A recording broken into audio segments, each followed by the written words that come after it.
I never understood why my husband became so distant after my diagnosis, until the day he packed his bags. Now watching him on my doorstep, tears streaming down his face after news of my lottery win hit the local paper. Everything made perfect sense. Some people only love you when you have something they want, health, or in this case, wealth. The magnolia-scented spring air drifted through our bedroom window as I sat on the edge of our king-sized bed, the phone still clutched in my trembling hand. The doctor's words echoed in my mind. Before we jump back in, tell us where you're tuning in from, and if this story touches you, make sure you're subscribed, because tomorrow I've saved something extra special for you. Stage 2 breast cancer. Good prognosis with immediate treatment. Surgery followed by chemotherapy. Farah? What did they say? Adam stood in the doorway, his tall frame casting a long shadow across our cream carpet. His voice carried an edge of impatience rather than concern, his eyes not meeting mine, but glancing repeatedly at his watch. We had dinner reservations at Bellamy's, the upscale restaurant where we'd celebrated our 9th wedding anniversary just 3 months earlier. I looked up at him, this man I'd shared a life with for nearly a decade, trying to find the words.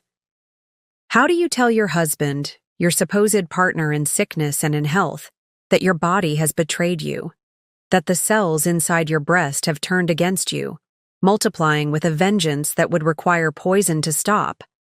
It's cancer, I finally said, the words hanging in the air between us like a physical presence. Stage 2. The doctor says with treatment the prognosis is good, but cancer? Adam interrupted, his voice a strange mixture of shock and something else I couldn't quite identify. Are you sure? As if I would joke about such a thing. As if the biopsy results that had kept me awake for 3 nights straight while waiting were something I might have misinterpreted. Yes, Adam, I'm sure. My voice steadier than I expected. I need surgery, followed by chemotherapy. Dr. Wilson wants to move quickly. He ran his hand through his perfectly styled dark hair, a gesture I'd once found endearing but now seemed performative.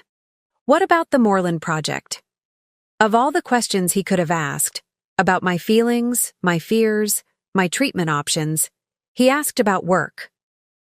The Moreland Project was a major design undertaking for our architectural firm, one I'd spent months developing as lead architect. It was important, certainly, but in that moment, I'll need to step back, I said, surprise giving way to the first flicker of disappointment. Mark can take lead. He knows the vision. Adam frowned, pacing. The bedroom we'd redesigned together just last year, his footsteps heavy on the hardwood floor where the carpet ended. Mark lacks your eye for detail. The client specifically asked for you. I have cancer, Adam. The words felt strange on my tongue, still new and terrifying. My body is trying to kill me. The Moreland Project will have to understand. He stopped, pacing, his expression shifting to something that looked like sympathy, but didn't quite reach his eyes. Of course, you're right. I'm sorry. He glanced at his watch again. We should probably cancel dinner. You think? The sarcasm slipped out before I could stop it. He reached for his phone. I'll call them. You should rest. I watched him step into the hallway, his voice dropping to a murmur as he spoke with the restaurant. No comforting touch, no embrace, no, we'll get through this together. Just practical arrangements and a subtle retreat.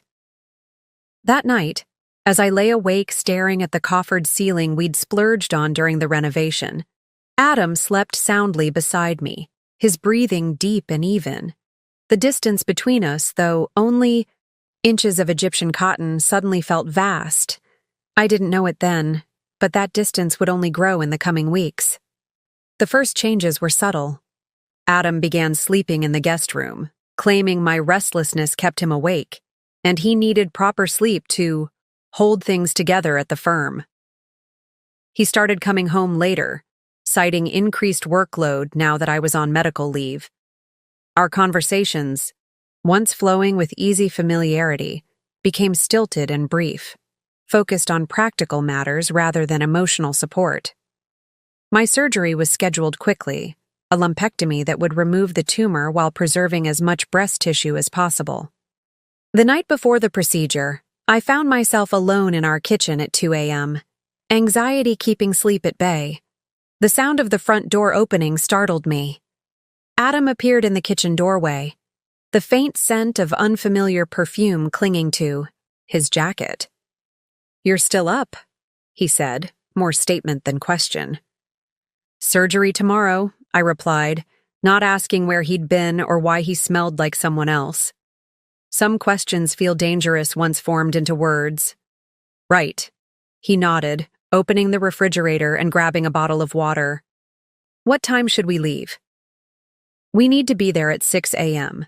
He took a long drink, then set the bottle down on the marble countertop. "I'll set an alarm." No words of reassurance, no acknowledgement of my fear, just logistics. The morning of surgery dawned cold and gray, matching my mood. Adam drove in silence, the radio filling the space where conversation should have been. At the hospital, he helped with the admitting paperwork, then settled into a chair in the waiting room, immediately, pulling out his laptop. "This might take a few hours," I said, watching him set up his mobile office. "You don't have to stay the whole time." Something flashed across his face. Relief?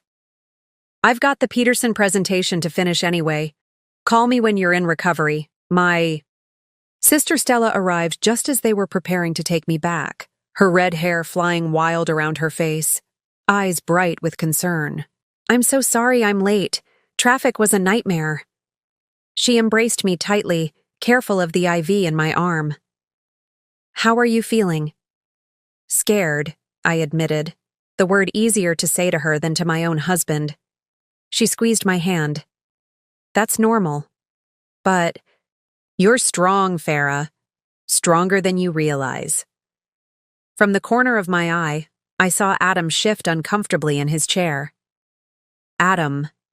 Stella nodded in his direction, her tone cooler than the spring air outside. My sister had never been his biggest fan, though she'd tried for my sake. "You're heading in with her, right?" He cleared his throat. "Actually, they only allow one person, and since you're here now..." The lie came so easily to him. The hospital had no such policy. Stella's eyebrows rose, but before she could speak, a nurse appeared. "We're ready for you, Mrs. Sullivan." As they wheeled me toward the operating room, I glanced back to see Adam already returning to his laptop, his attention fully absorbed by the screen. Stella walked alongside my gurney until they stopped her at the surgical wing doors, her expression a mixture of love for me and barely concealed contempt for the man who should have been in her place. The surgery was successful, the margins clear, though the sentinel lymph node showed some cancer cells, upgrading my diagnosis slightly. Chemotherapy would definitely be necessary. I woke in recovery to find Stella by my side, her smile warm despite the worry in her eyes. "Where's Adam?" I asked, my voice rough from the intubation. "He had to go back to the office," she said carefully. "Something about a client emergency." Of course he did. The pattern continued through my recovery at home. Adam became a ghost in our house, present in theory but absent in all the ways that mattered. He hired a home health aide to help me during the day, claiming work demands prevented him from taking time off.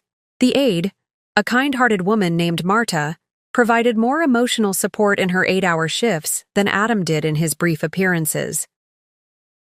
My friend Daisy visited regularly, bringing homemade soups and fresh flowers. "Has Adam taken any time off?"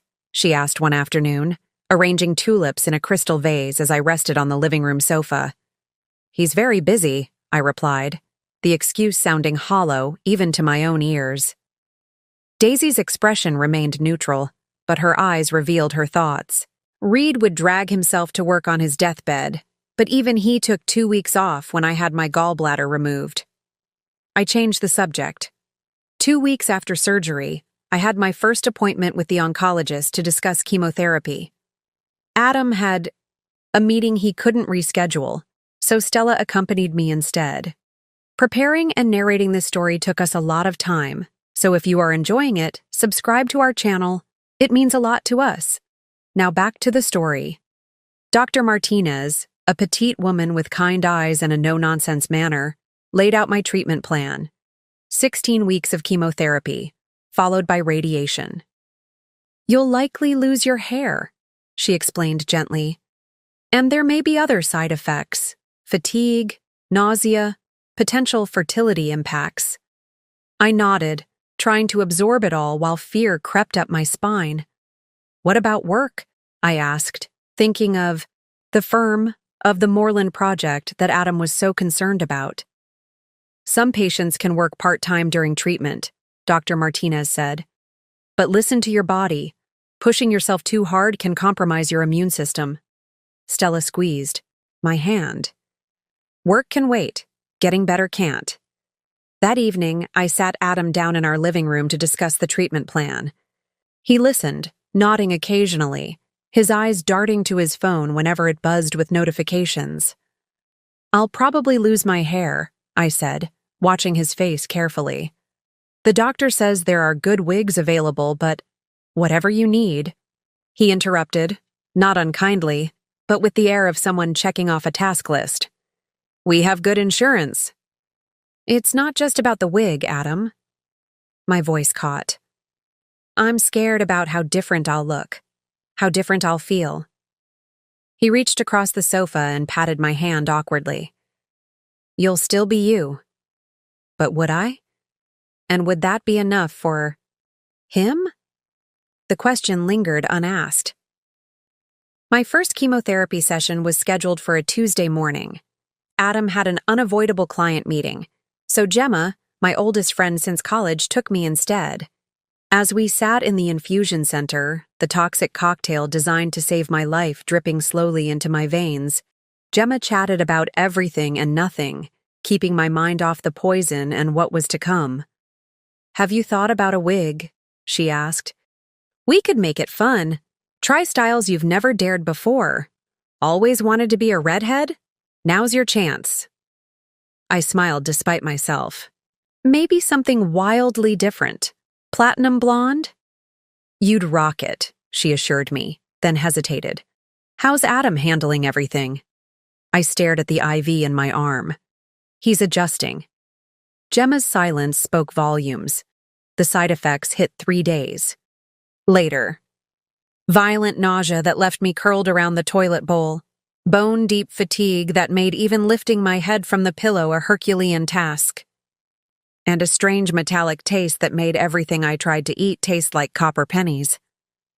Adam moved permanently into the guest room then. "You need your rest," he insisted, "and I'll just disturb you if I'm getting up for work."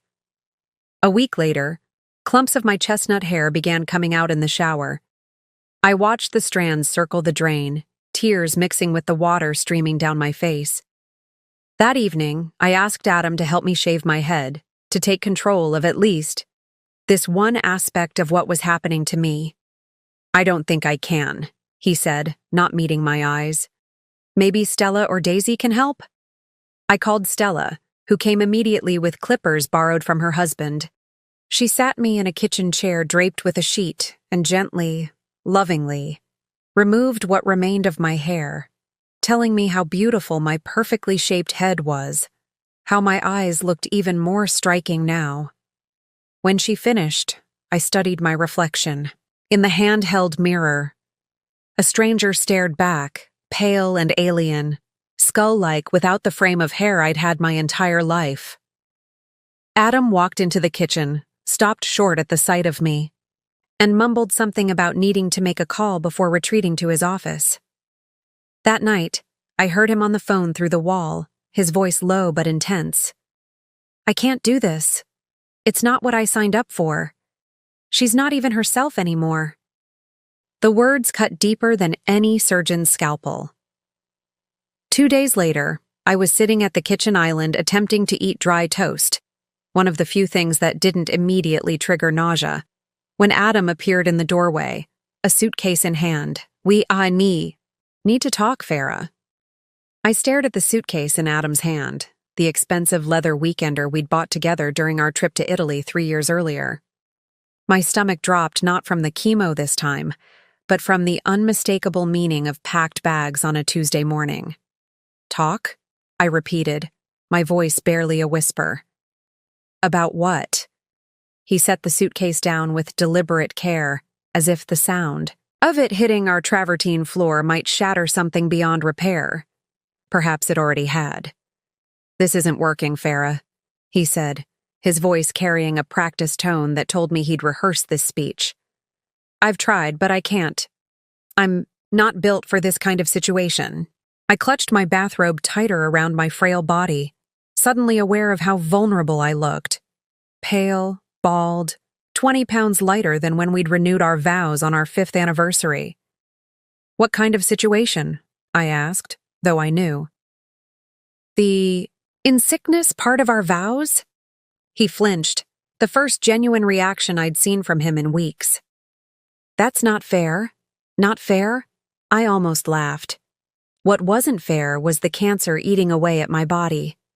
What wasn't fair was losing my hair, my energy, my sense of taste.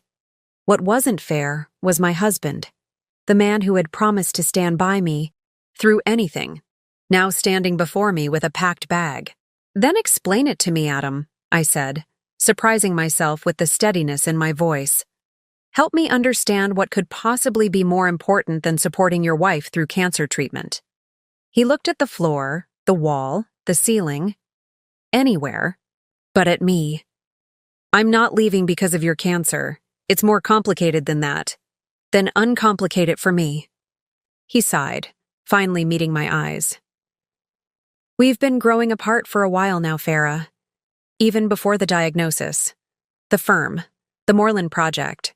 It all made it easy to ignore, but this situation has forced me to face the truth. I'm not happy.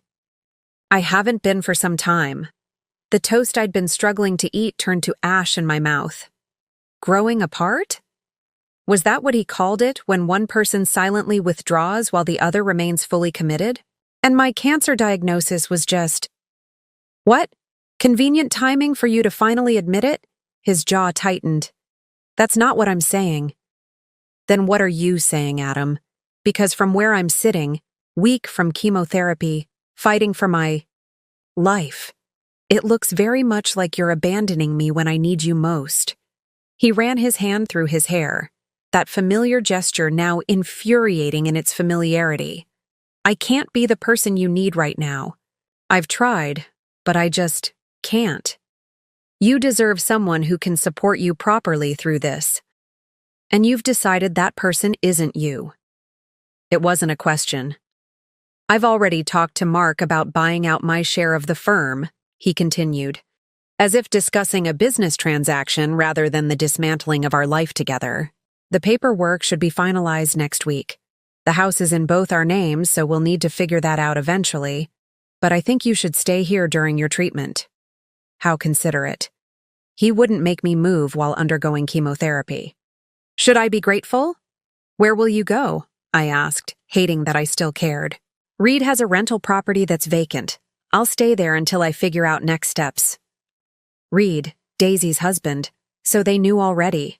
Had everyone in our social circle been discussing my husband's imminent departure while bringing me casseroles and sympathy cards? I stood up, gripping the edge of the counter for support as a wave of dizziness hit me. A common side effect of the chemo, along with the nausea and fatigue. Adam took a half step forward as if to steady me, then stopped himself. Even now he couldn't bring himself to touch me. You should sit, he said, concern flickering briefly across his face. You look pale. I'm in chemotherapy, Adam. Pale is my new normal. The bitterness in my voice surprised even me. Just like being abandoned by my husband is apparently my new normal too, he winced. I'll continue to support you financially, of course, and I can drive you to appointments if Stella or your friends aren't available. As if being a chauffeur of last resort somehow mitigated his betrayal.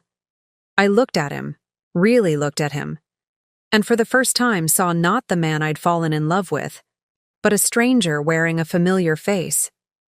How had I missed the hardening of his eyes, the coldness that had nothing to do with the blue of his irises? When had his handsome features become so devoid of compassion? "I don't want your money," I said quietly, "and I certainly don't need your pity rides." What I needed was my husband, but clearly he checked out weeks ago. Adam picked up his suitcase again, his knuckles white around the handle. "I'm sorry, Farah. I truly am. I never wanted to hurt you. And yet here we are." He hesitated, as if there were more to say, then nodded once and turned toward the door. I watched him walk away, his shoulders straight, steps unhurried. No dramatic pause at the threshold, no last glance back. Just the quiet click of the front door closing, the period at the end of a 10-year sentence. I sat alone in our kitchen, my kitchen now, surrounded by evidence of a shared life that had apparently meant more to me than to him. The Viking range. We'd splurged on because Adam loved to cook on weekends. The Italian espresso machine that had been our 5th anniversary gift to each other. The framed black and white photographs from our honeymoon in Greece that lined the hallway. All of it suddenly felt like props on an abandoned stage, the play having ended while I was still reciting my lines. I don't know how long I sat there, staring at nothing before the sound of a key in the lock jolted me back to awareness. For one absurd moment, I thought Adam had returned, had realized the terrible mistake he was making. Instead, Stella burst through the door, grocery bags in hand, her face flushed from exertion or emotion. I couldn't tell which. "That absolute bastard," she spat, dropping the bags on the counter. "I passed him on the road. He couldn't even look me in the eye." So she knew. Of course she did. My sister had always seen through Adam's charm to the selfishness beneath, though she'd kept her opinions mostly to herself out of respect for my choices. "He left," I said, the words feeling strange on my tongue, similar to how "I have cancer" had felt just weeks earlier. New and terrifying realities that my brain struggled to process. Stella wrapped her arms around me, careful of the tender port in my chest where the chemo drugs entered my bloodstream. "I'm so sorry, Farah. So sorry." I felt numb, disconnected from my body in the moment. "He said we've been growing apart, that he's not happy." Stella pulled back to look at me, her green eyes, so like our mother's, blazing with protective fury. "What he is a coward, a selfish, spineless coward, who doesn't deserve a single one of your tears." But the tears came anyway, hot and fast, the emotional dam breaking now that Adam was gone, and only my sister remained to witness my collapse. I cried for the marriage I thought I had, for the partner who had promised forever and delivered only, until it got difficult, for the future I'd imagined that now lay in ruins at my feet. Stella held me through it all, murmuring soothing words, her own tears falling into my non-existent hair. When the sobs finally subsided, leaving me hollow and exhausted, she guided me to the sofa in the living room, tucking a soft blanket around me. "What am I going to do?" I whispered, hating how small my voice sounded. Stella's expression hardened, with determination. "First, you're going to beat cancer. Then you're going to rebuild your life, a better one without that selfish jerk." She squeezed my hand. "And you won't do it alone. I'm here. Daisy and Gemma are here. We've got you, Farah." He said Reed knew about him leaving. Stella nodded grimly. "Reed tried to talk him out of it. So did Mark from your firm. No one could believe he was actually going through with this. So everyone had known except me." The realization stung, adding humiliation to the already potent cocktail of grief and betrayal. "I feel so stupid," I admitted. "So blind." "You're not stupid," Stella insisted fiercely. "You're loyal. You believe in your vows. That's not a character flaw, Farah. It's a strength. Adam's the one who should be ashamed, not you." I wasn't sure I believed her, but I nodded anyway.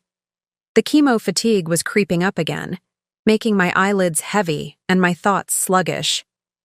Rest, Stella urged, seeing my exhaustion. I'll be here when you wake up. I'm not going anywhere. As I drifted into an uneasy sleep, I couldn't help but think how those were exactly the words Adam should have said, but never did. The days following Adam's departure blurred together in a haze of chemo side effects and grief. Each morning, I'd wake up reaching for a husband who wasn't there. The cold emptiness of the king-sized bed a cruel reminder of dual losses, my health and my marriage. Stella stayed with me that first week, sleeping in the guest room Adam had claimed during my initial treatment. She made sure I ate when food was merely a chore, drove me to my second chemo session, and fielded the endless calls and texts from concerned friends who had heard about Adam's departure. "No, she's not up for visitors right now," I'd hear her say in hushed tones from the hallway, or, "She's resting, but I'll tell her you called." My fierce protector, shielding me from well-meaning but exhausting sympathy. On day 9 of Adam's absence, yes, I was counting, Daisy appeared at my door with a casserole and an expression that hovered between anger and uncertainty.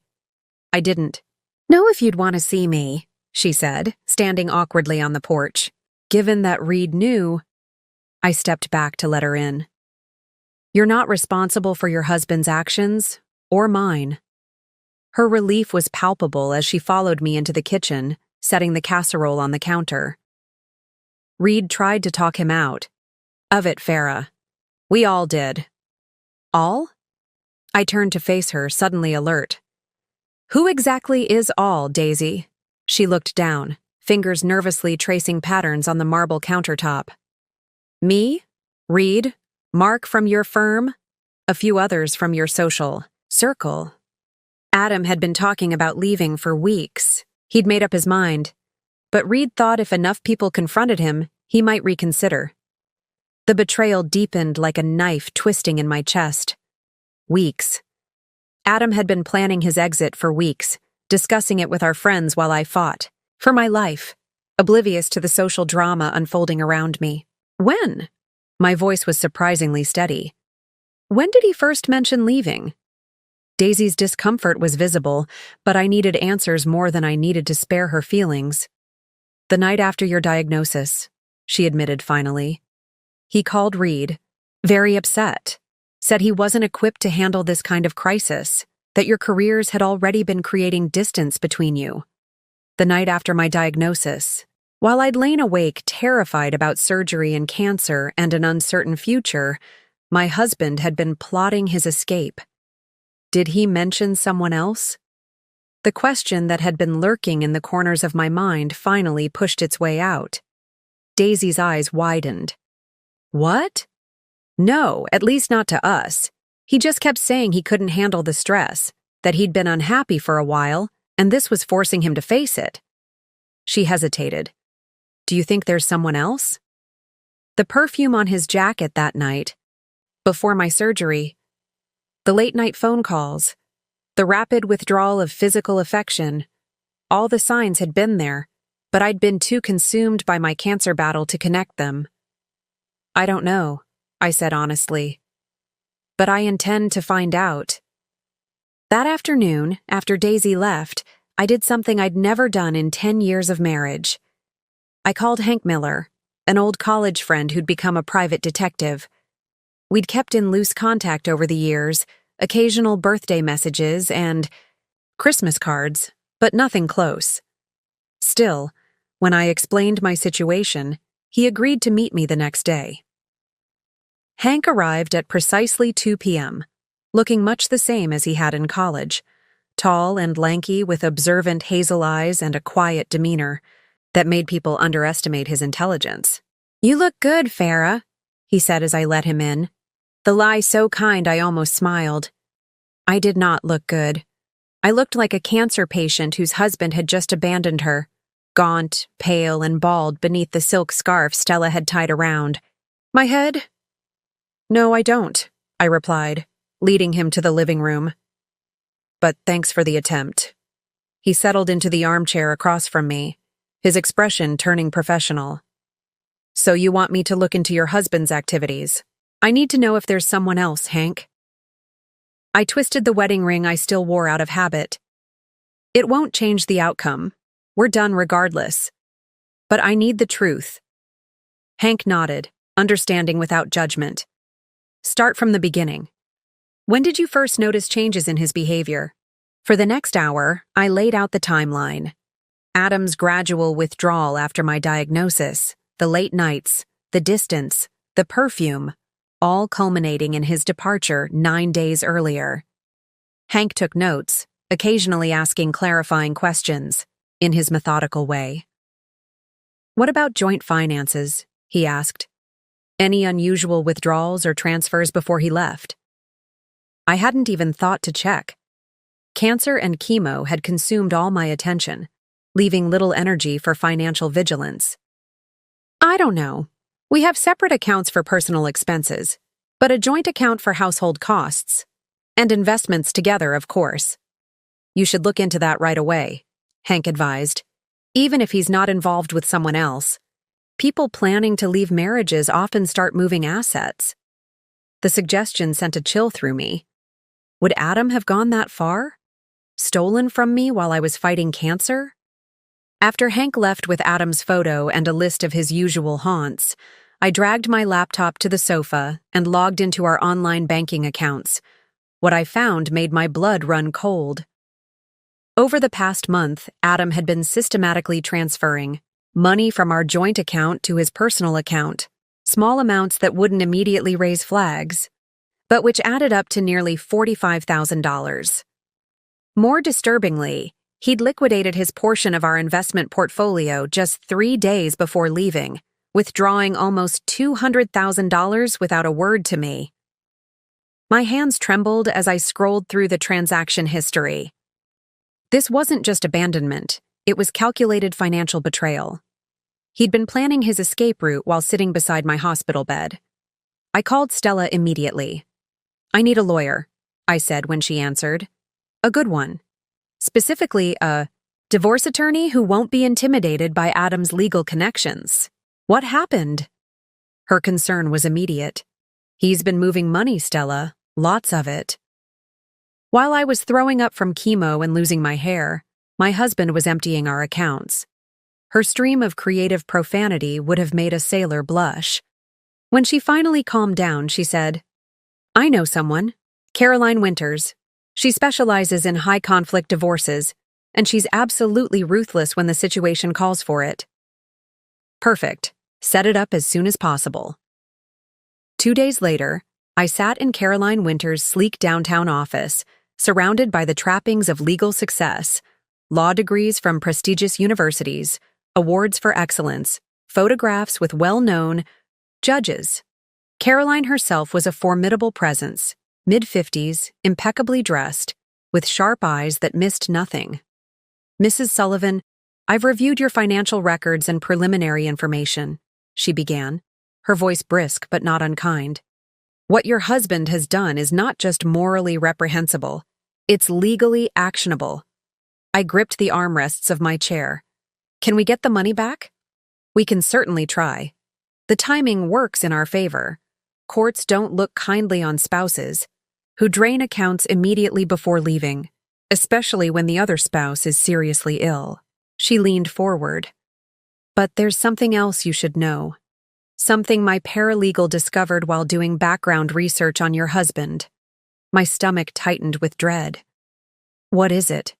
Caroline slid a folder across her desk. Inside was a printout of a real estate listing, a luxury condo in South Beach, recently purchased by a limited liability company. Next to it was a corporate filing for that LLC, listing Adam Sullivan as the manager. Your husband bought a $1.2 million condo in Florida 3 weeks ago through an LLC created just days after your cancer diagnosis. The purchase was completed the day before he left you. The room seemed to tilt sideways as the implications sank in. But where did he get that kind of money? We don't have that much liquid cash, even with what he took from our accounts. That, Caroline said grimly, is exactly what we need to find out. As I left her office, my phone buzzed with a text from Hank. Found something. Need to meet in person. Your house, 7 p.m.? The hours until 7 p.m. crawled by with excruciating slowness. When Hank finally arrived, his typically calm expression was troubled. "You should sit down for this, Farah." I sank onto the sofa, bracing myself. "Just tell me."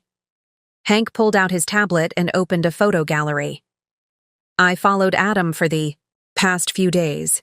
His routine was fairly consistent: the firm, the gym, Reed's rental property where he's staying. But yesterday he drove to this address. He showed me a photo of an upscale apartment building downtown, one I recognized as having been completed about a year earlier. He went up to the 15th floor and stayed for 3 hours. Hank swiped to the next image, this one showing Adam, embracing a willowy blonde woman in the building's lobby. Her name is Gemma Carlton. She's a real estate agent with Prestige Properties. The air left my lungs in a painful rush. Gemma. My friend Gemma. The same Gemma who had taken me to chemo when Adam was too busy. The same Gemma who had helped me pick out headscarves when my hair began falling out.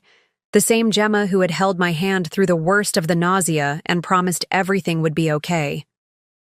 "There's more," Hank said gently, swiping to additional photos showing Adam and Gemma holding hands at a restaurant, walking arm in arm through a park, kissing in the front seat of his car. "How long?" I managed to ask, though my throat felt lined with broken glass. Based on what I could gather from the building's doorman, who's quite chatty, they've been seeing each other for at least 6 months. Well before your diagnosis. 6 months. Half a year of lies. Of betrayal not just by my husband, but by a woman I'd considered a friend. A woman who had looked me in the eye, day after day, offering support and comfort while sleeping with my husband behind my back.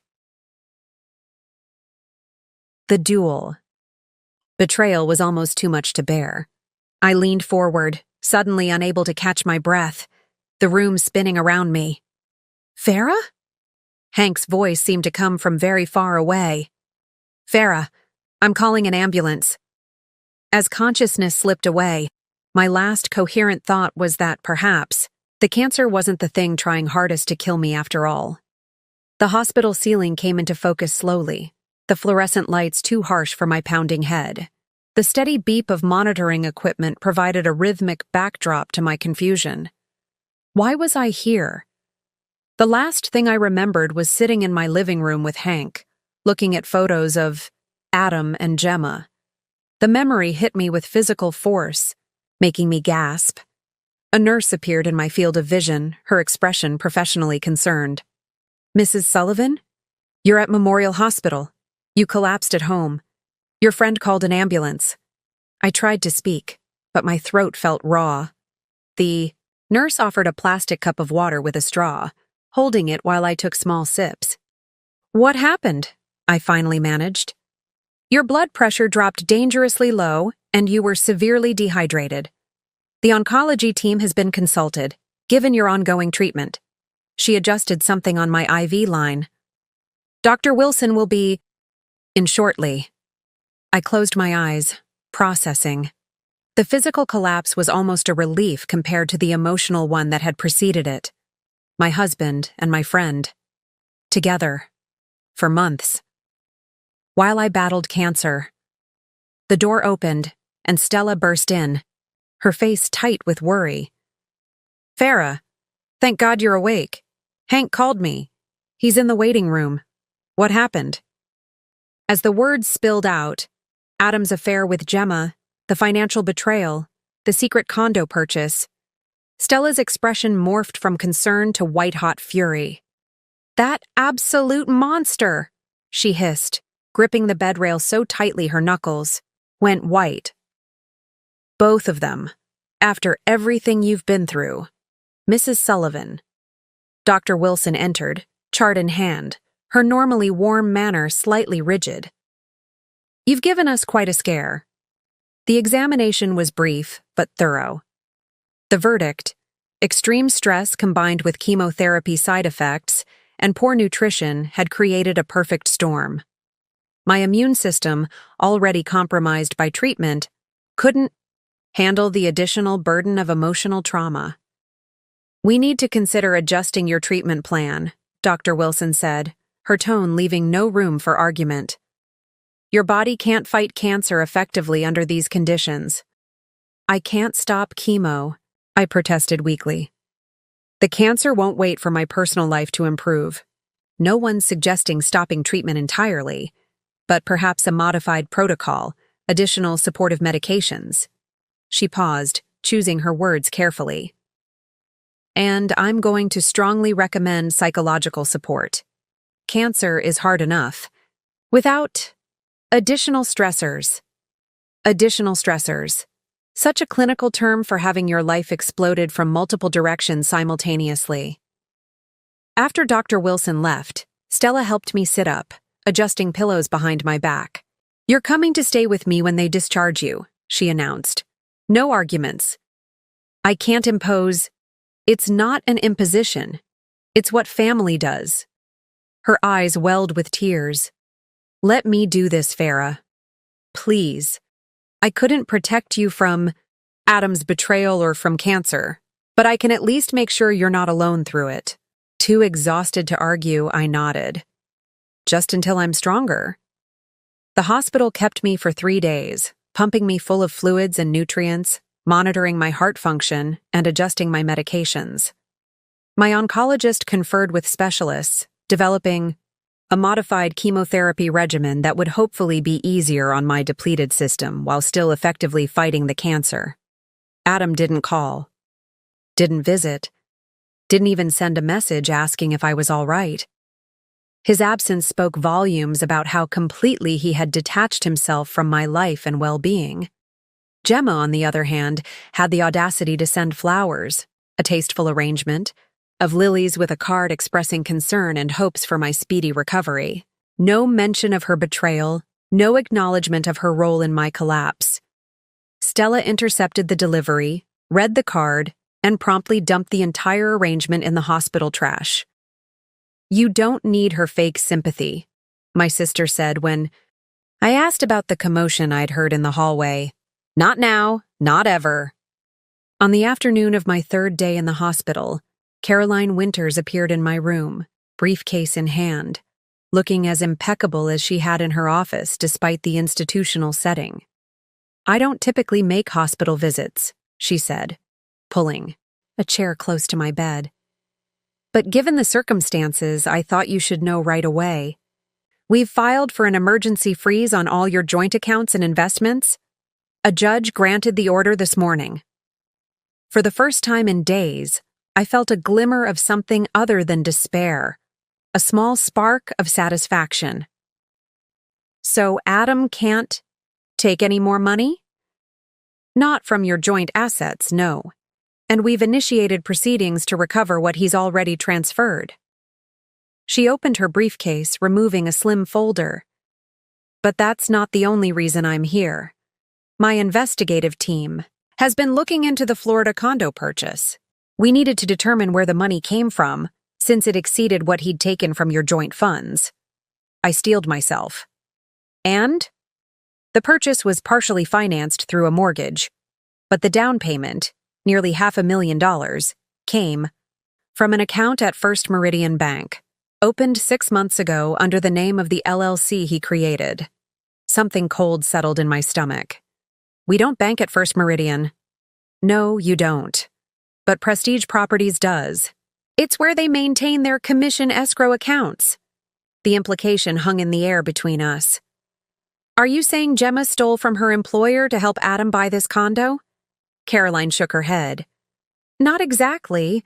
We believe, and we're still gathering evidence to confirm this, that Gemma Carlton has been diverting portions of real estate commissions to this account.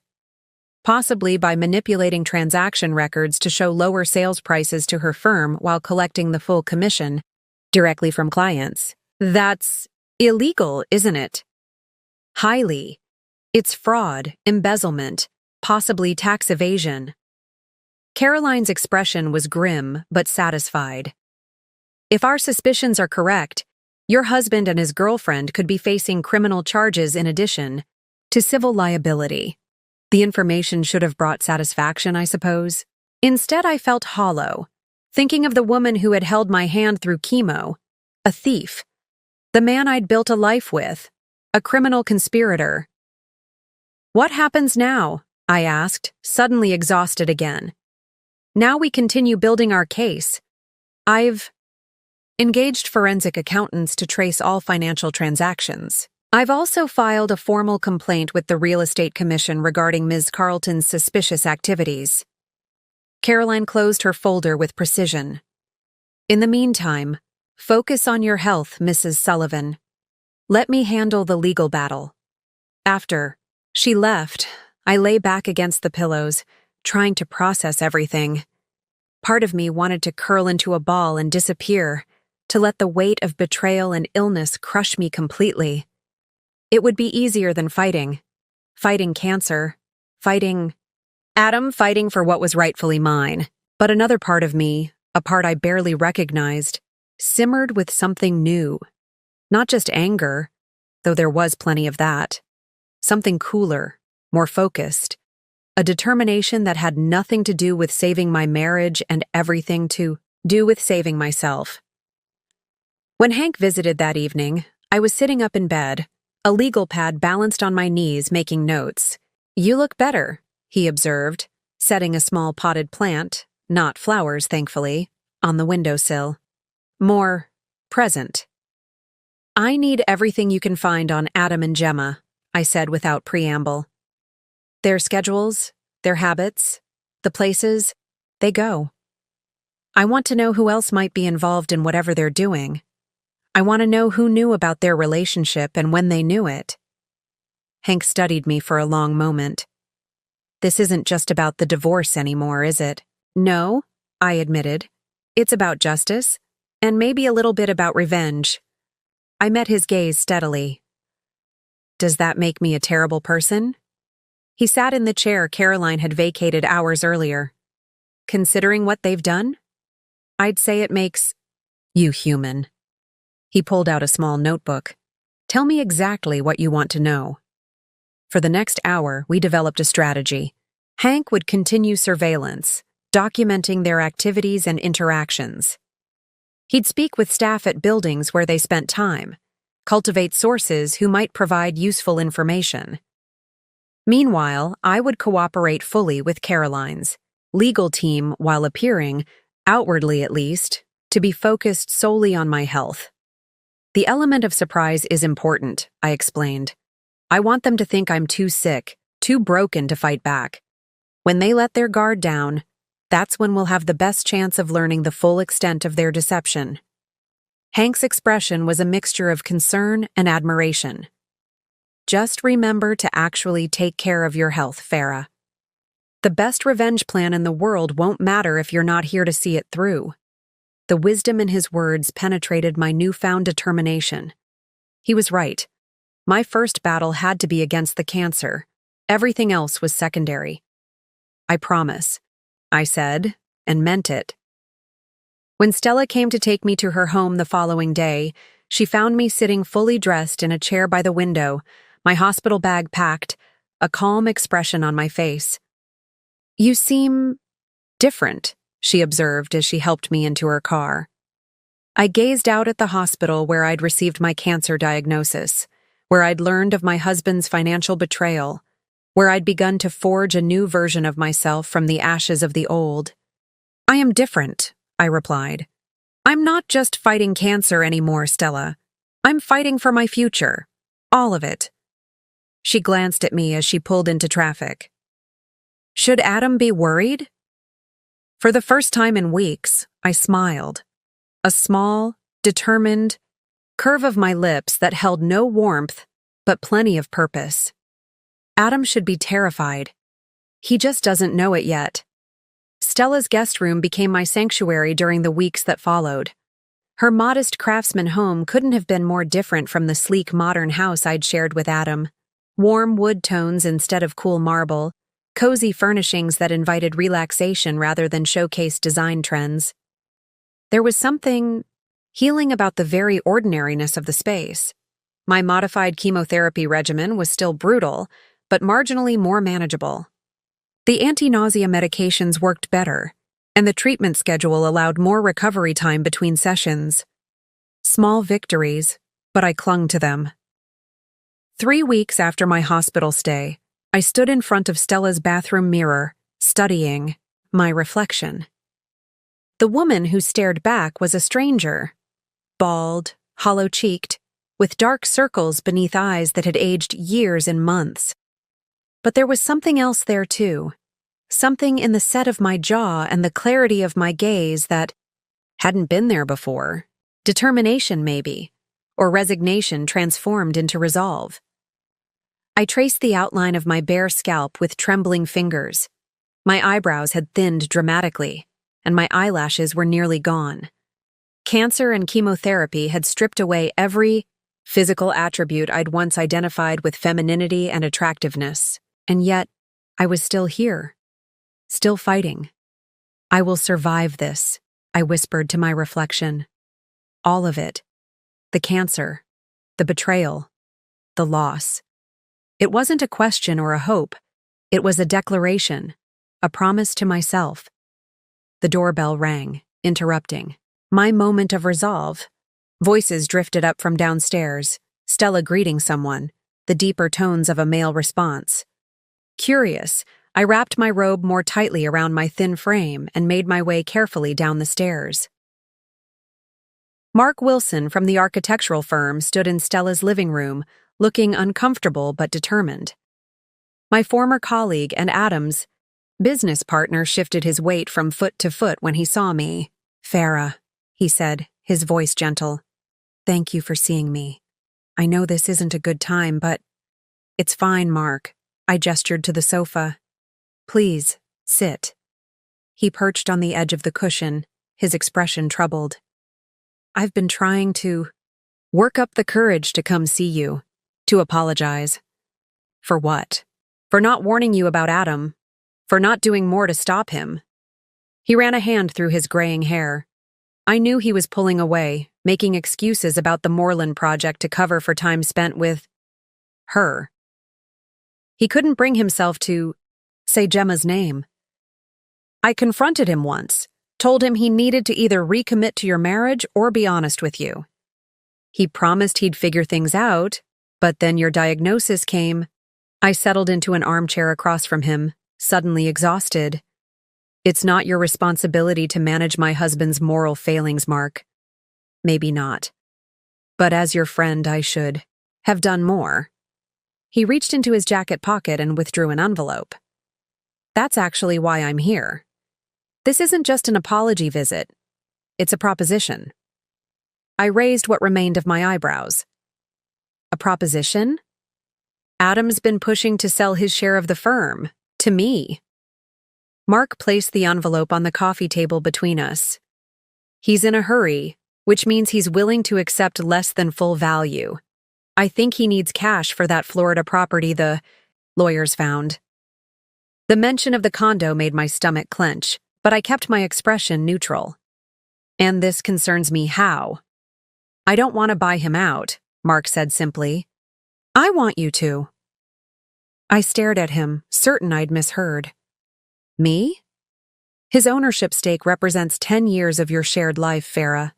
Years when you supported his career, made sacrifices for the firm, contributed design ideas that helped us win major contracts." Mark tapped the envelope. "I've had our firm's value independently assessed. Adam's share is worth approximately $2.3 million. He's offering to sell to me for $1.7 million because he needs cash quickly and thinks I'm his only option." My mind raced, trying to process what Mark was suggesting. "I don't have that kind of money, especially with the accounts frozen during divorce proceedings. And even if I did, I don't know the first thing about running an architectural firm." "You wouldn't need to run it," Mark explained. "You'd be a silent partner. I'd handle day-to-day operations as I always have. Your investment would be passive, but profitable." He leaned forward. "I've spoken to your attorney, Ms. Winters. There's a way to structure this through the court that would allow you to use a portion of the frozen joint assets to make the purchase. Adam would get his money, but it would be a fair transaction, overseen by the judge, not theft." The idea was tantalizing, taking ownership of something Adam valued, something he'd built his identity around. But the practicalities seemed overwhelming. I'm in the middle of cancer treatment, Mark. I can barely manage getting dressed some days. Which is exactly why you need to secure your financial future, he countered. The firm is profitable and growing. Your share would generate substantial income whether or not you're able to work. And he hesitated. It would drive Adam absolutely crazy to know you're his replacement at the company. That last point resonated more than I cared to admit. The idea of Adam discovering that I, weak, sick, abandoned me, had taken his place at the prestigious firm he'd helped build. There was undeniable satisfaction in imagining his reaction. I need to think about it, I said finally. Discuss it with Caroline. Mark nodded, rising to leave. Of course. The offer in that envelope expires in 2 weeks. That's when Adam's expecting my answer. He moved toward the door, then paused. For what it's worth, Farah, everyone at the firm is disgusted by what he did. If you decide to become our new partner, you'd be welcomed. After he left, I sat holding the envelope, turning it over and over in my hands. Stella watched silently from the doorway. Are you going to do it? She asked finally. I don't know. But even as I said it, something shifted inside me. The seed of an idea began to take root. Not just about the firm, but about how I might reclaim everything Adam had tried to take from me and more. The next morning, I called Caroline Winters. I need to meet with you and your financial team, I said without preamble when she answered. Today, if possible. Her slight pause conveyed surprise at my urgency. I can arrange it for this afternoon. Is everything all right? Everything is about to get much better, I replied. 4 hours later, I sat in Caroline's conference room with her forensic accountant, financial advisor, and paralegal. I'd dressed carefully for the meeting, a wig I hadn't worn before, makeup, applied with precision to camouflage my pallor, a tailored suit that hung too loosely on my frame but conveyed the professional image I needed. Before we discuss Mark Wilson's proposal, I began, I want to talk about a different financial matter. I placed a small slip of paper on the conference table. I've been playing the same lottery numbers for nearly 7 years. My mother's birthday, my father's birthday, the day Adam and I met, and our wedding date. Caroline glanced at the paper. A receipt for a lottery ticket purchased the previous day. Mrs. Sullivan, with all due respect, gambling is rarely a sound financial strategy, especially given your current circumstances. It's $5 a week, I said calmly, a habit I maintained even through chemo treatments. Stella buys my ticket when I'm too ill to go out. I met Caroline's gaze directly. I don't expect to win. That's not why I'm telling you this. Then why are you? The financial advisor, Mr. Brennan, asked. Because I want to establish legally and officially that my lottery purchases predate my separation from Adam by many years. That these are my numbers played consistently with my personal funds. I leaned forward. And I want to establish that any future winnings would be my separate property, not marital assets subject to division. Understanding dawned in Caroline's eyes. You're creating a record. Insurance, so to speak. Exactly. If by some miracle my numbers ever hit, I don't want Adam claiming any portion of the winnings. I allowed myself a small smile. Consider it a procedural precaution for a practical impossibility. Caroline nodded slowly, then turned to her paralegal. Prepare an affidavit documenting Mrs. Sullivan's lottery playing history. Include witness statements from the sister and anyone else who can verify the consistency of the numbers played and the source of funds used. She looked back at me with newfound respect. That's very forward-thinking, Mrs. Sullivan. I've learned to anticipate Adam's moves, I replied. He took my health, my marriage, and attempted to take my financial security. I won't allow him to take anything else. As we turned to discussing Mark's offer, I felt a strange sense of peace settle over me. For the first time since my diagnosis, I was thinking beyond the immediate crisis, beyond cancer, beyond betrayal, to a future I would shape on my own terms. That evening, as Stella drove me home from the meeting, she glanced at me curiously. "Something's different about you today. You seem, I don't know, lighter somehow." I gazed out the window at the passing cityscape, the setting sun painting the buildings in shades of gold and amber. "I made a decision today, Stella. I'm done being a victim of cancer, of Adam, of circumstances. From now on, I'm writing my own story. Starting with buying Adam's share of the firm? That's just the beginning," I said softly. "Just the beginning." When we arrived home, I carefully climbed the stairs to my room, more tired than I wanted to admit. The chemo was taking its toll, my body fighting battles on cellular levels I couldn't see or fully comprehend. But as I settled into bed, I felt stronger than I had in months. On my nightstand sat the lottery ticket I'd asked Stella to purchase, a small rectangle of paper bearing numbers that represented milestones in a life that no longer existed. Next to it lay a legal pad where I'd begun outlining plans for the future, a future that had seemed impossible just weeks earlier. I picked up a pen and added a new item to my growing list.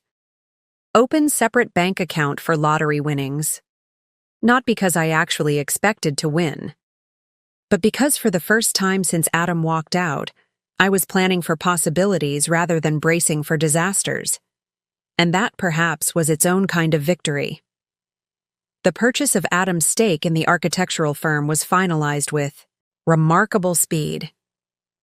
Caroline's legal maneuvering, combined with a judge who took one look at my medical records and Adam's financial activities and ruled decisively in my favor, created a perfect storm. Adam was legally obligated to sell his share to me at the reduced price he'd offered Mark, with the funds coming from our frozen joint assets. I wasn't present for the signing, still too weak from my latest round of chemotherapy to attend. But Mark sent me a text afterward. "It's done. You should have seen his face when he realized who the buyer was." I should have felt triumph. Instead, I felt a curious detachment, as if watching events unfold from a great distance. Perhaps it was the chemo fog that clouded my thinking on my worst days, or perhaps it was a newly developed emotional armor. Either way, the news settled over me with a calm that would have been impossible weeks earlier. What did register was the financial security the transaction provided. My 50% ownership of a successful architectural firm meant monthly income regardless of my ability to work. It meant health insurance that wasn't tied to Adam or dependent on Cobra extensions. It meant one less thing to worry about as I fought the cancer that had invaded my body. "We should celebrate," Stella suggested that evening, bringing me herbal tea and dry toast. All my sensitive stomach could handle after treatment. "When I can actually digest champagne again," I promised with a wan smile. "Right now, keeping this toast down feels like victory enough." My sister's expression softened with concern. "How are you really doing, Farah? Not just physically, but with everything else?" I considered the question seriously, taking inventory of my emotional state. "I feel distant from it all. Like Adam and Gemma and their betrayal happened to someone else, someone I used to be." I sipped the tea carefully. "Is that strange?" "No," Stella said after a thoughtful pause. "I think it's your mind protecting you, helping you focus on healing first. The rest will come later, when you're stronger." She was right, though neither of us fully understood then how prescient her words would prove to be. 2 days later, Hank arrived with a heavy portfolio tucked under his arm, his expression difficult to read. "I've been following Adam and Gemma as requested," he began, without preamble once we settled in Stella's sunroom. "Documenting their patterns, their contacts, their activities." I nodded, bracing myself. "And?" He opened the portfolio, revealing meticulously organized surveillance reports, photographs, and financial records. They've been busy, and not just romantically. For the next hour, Hank walked me through evidence suggesting that Adam and Gemma's relationship extended far beyond an affair. What had begun as embezzlement from Gemma's real estate firm had evolved into what appeared to be a sophisticated property scheme.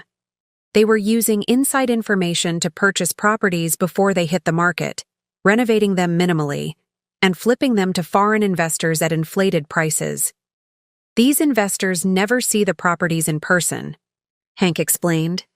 They're buying based on Gemma's reputation and doctored photos. By the time they realize they've overpaid for mediocre properties, the money's gone. I stared at the financial diagrams, the property listings, the bank transfers moving through a maze of LLCs and offshore accounts. How long has this been going on? From what I can tell, about 8 months. It started small, a property here and there, but it's accelerated in the past 3 months. He met my eyes directly. Since your diagnosis, something cold settled in my stomach. They're using my illness as cover. The distraction of a cancer-stricken wife makes the perfect smokescreen for financial fraud.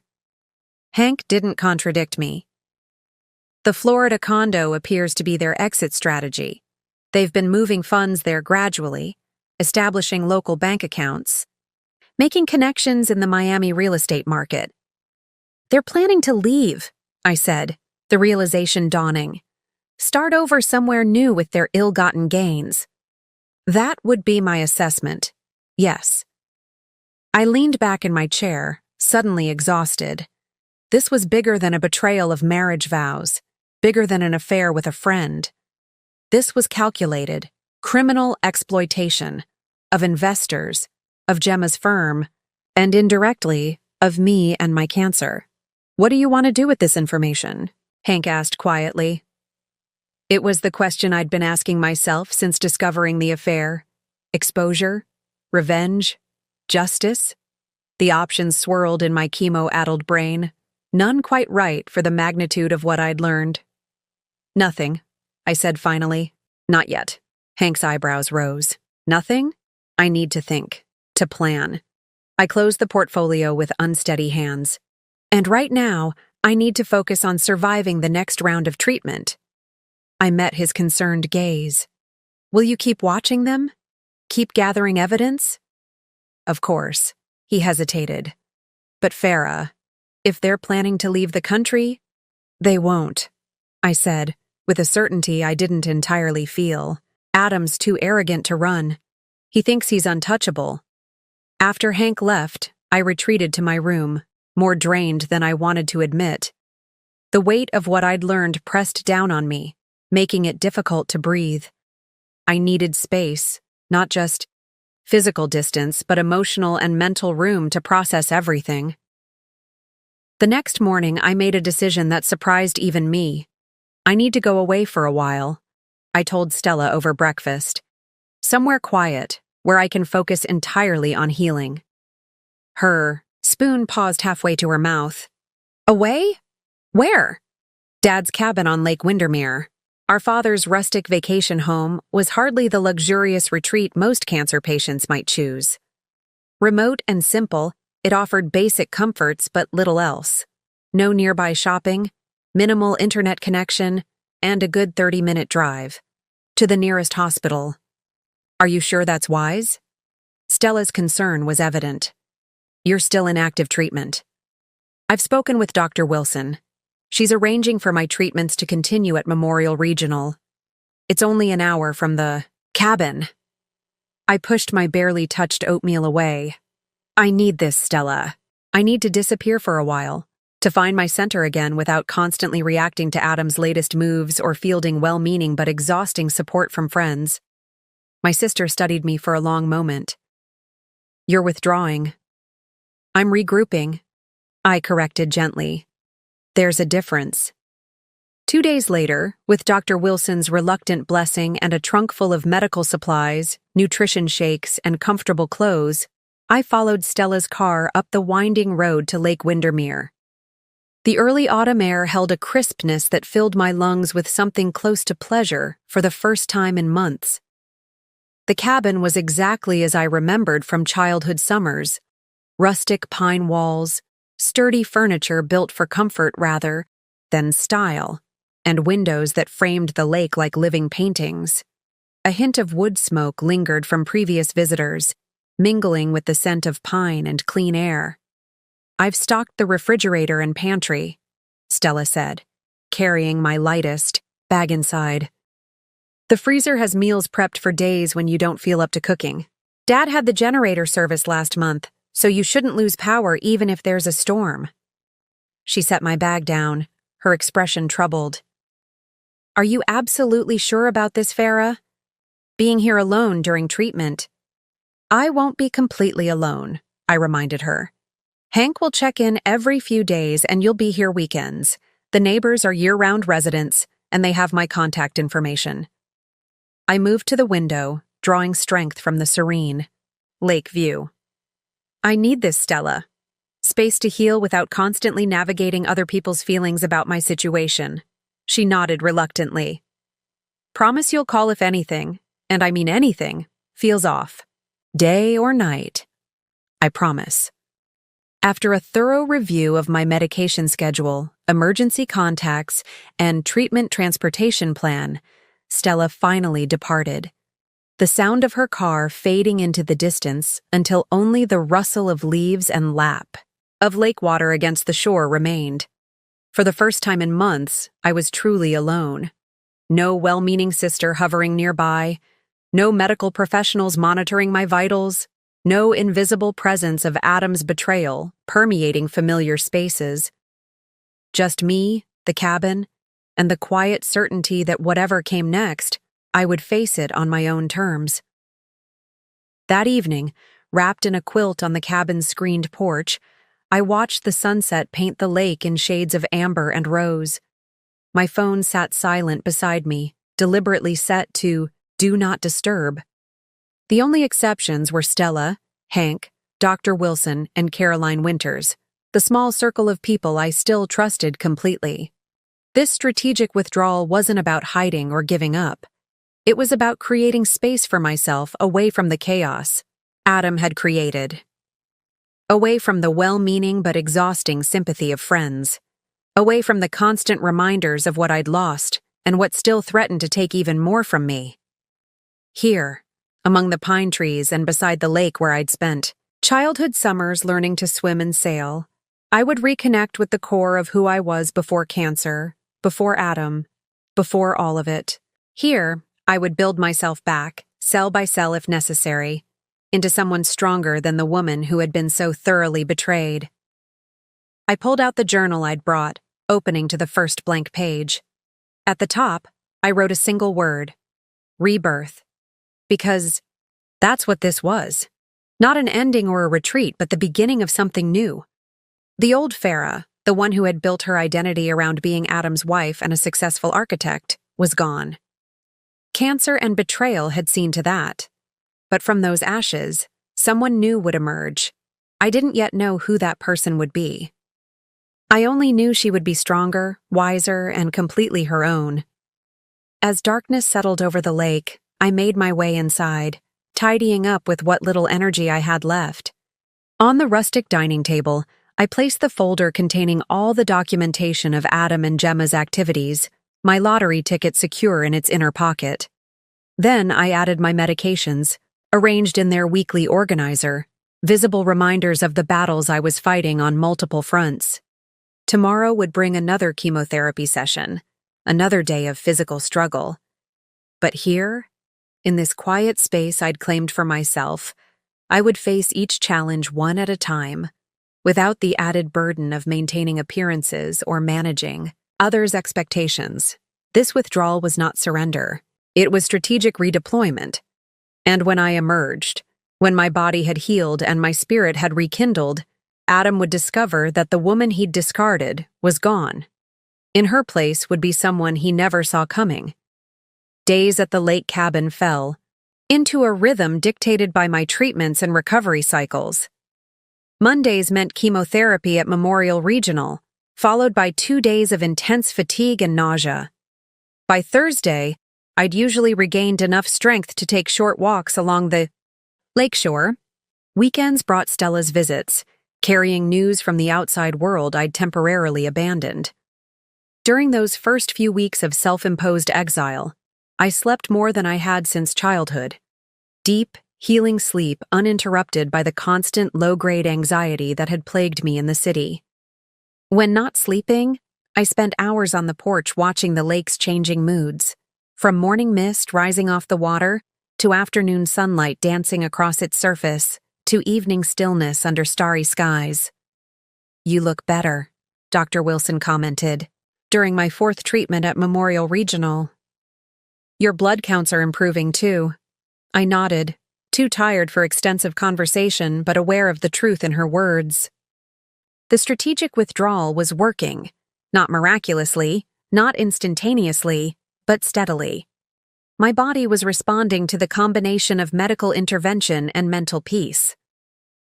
After 6 weeks at the cabin, something unexpected happened. I woke, one morning with an urge to create, a sensation so familiar yet so long absent that it felt like greeting an old friend. Taking my coffee to the rustic desk overlooking the lake, I pulled out sketch paper and pencils I'd packed more out of habit than intention. My hand moved across the paper hesitantly at first, then with increasing confidence.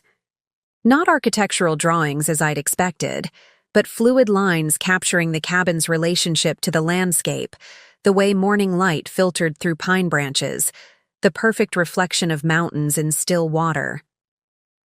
I lost myself in the process, emerging hours later with a stack of sketches and a strange sense of accomplishment. They weren't professional quality. Chemo had affected my fine motor control, but they represented something more important than technical perfection. They were evidence of my creative spirit, awakening from dormancy. The next day, I asked Hank to bring art supplies during his weekly check-in visit. He arrived with an embarrassment of riches: watercolors, pastels, charcoals, and a beautiful leather-bound sketchbook. "I wasn't sure what you needed," he explained, setting the packages on the dining table. "So I bought a little of everything." For the first time in months, I laughed, a genuine sound that surprised us both. "This is perfect, Hank. Thank you." As he updated me on his surveillance of Adam and Gemma, their property scheme expanding, their plans for relocation accelerating, I found myself strangely detached. Their actions still mattered for practical reasons: evidence gathering, legal proceedings, financial protections, but they no longer held emotional power over me. "You seem different," Hank observed as he prepared to leave. "More present." I considered his words, recognizing their accuracy.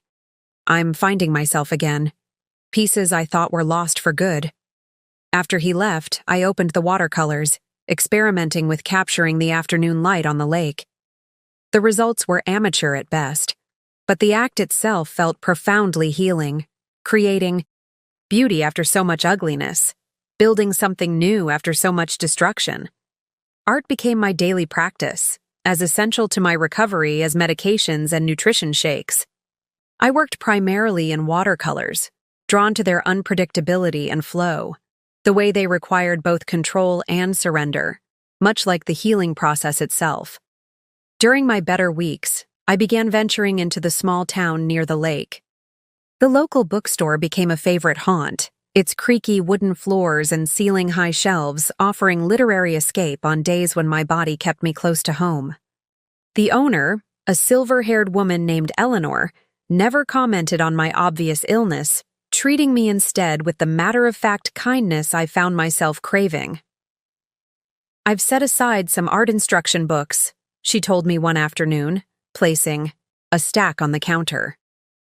"Noticed your interest in watercolors last time you were browsing." The simple act of being seen as a person with interests rather than a cancer patient felt like a gift. I purchased the entire stack along with a locally made journal bound in soft leather. That journal became another essential resource. a private space to process thoughts too raw for verbal expression. I wrote about the cancer, about Adam's betrayal, about my fears and hopes in small daily victories. Some entries were angry, others despairing, many simply exhausted. But gradually, imperceptibly, the tone shifted. Less about what had been taken from me, more about what I was discovering within myself. 3 months into my lake retreat, I received unexpected news from Dr. Wilson. The latest scans show significant reduction in tumor activity, she said, her professional demeanor softening with genuine pleasure. Your body is responding exceptionally well to treatment. I sat in the sterile exam room, trying to absorb the meaning behind her clinical language. So the cancer is not gone, she cautioned, but retreating. If this response continues, we can discuss scaling back to maintenance therapy after your next 3 sessions. She studied my face. This is good news, Farah. Very good news. That evening, back at the cabin, I celebrated alone with a cup of herbal tea on the porch, watching an osprey dive for fish in the golden late afternoon light. The cancer was retreating. My body, so recently a battleground of betrayal on cellular and emotional levels, was fighting back successfully on at least one front. I updated my journal with the news, then found myself adding a list. Things I've gained. The list surprised me with its length and substance. Financial independence through firm ownership. Artistic rediscovery. Deeper connection with Stella. New relationships with Eleanor and others in the lake community. Physical strength returning incrementally. Mental clarity. Emotional resilience. For the first time, I allowed myself to consider life after cancer, after divorce, after betrayal.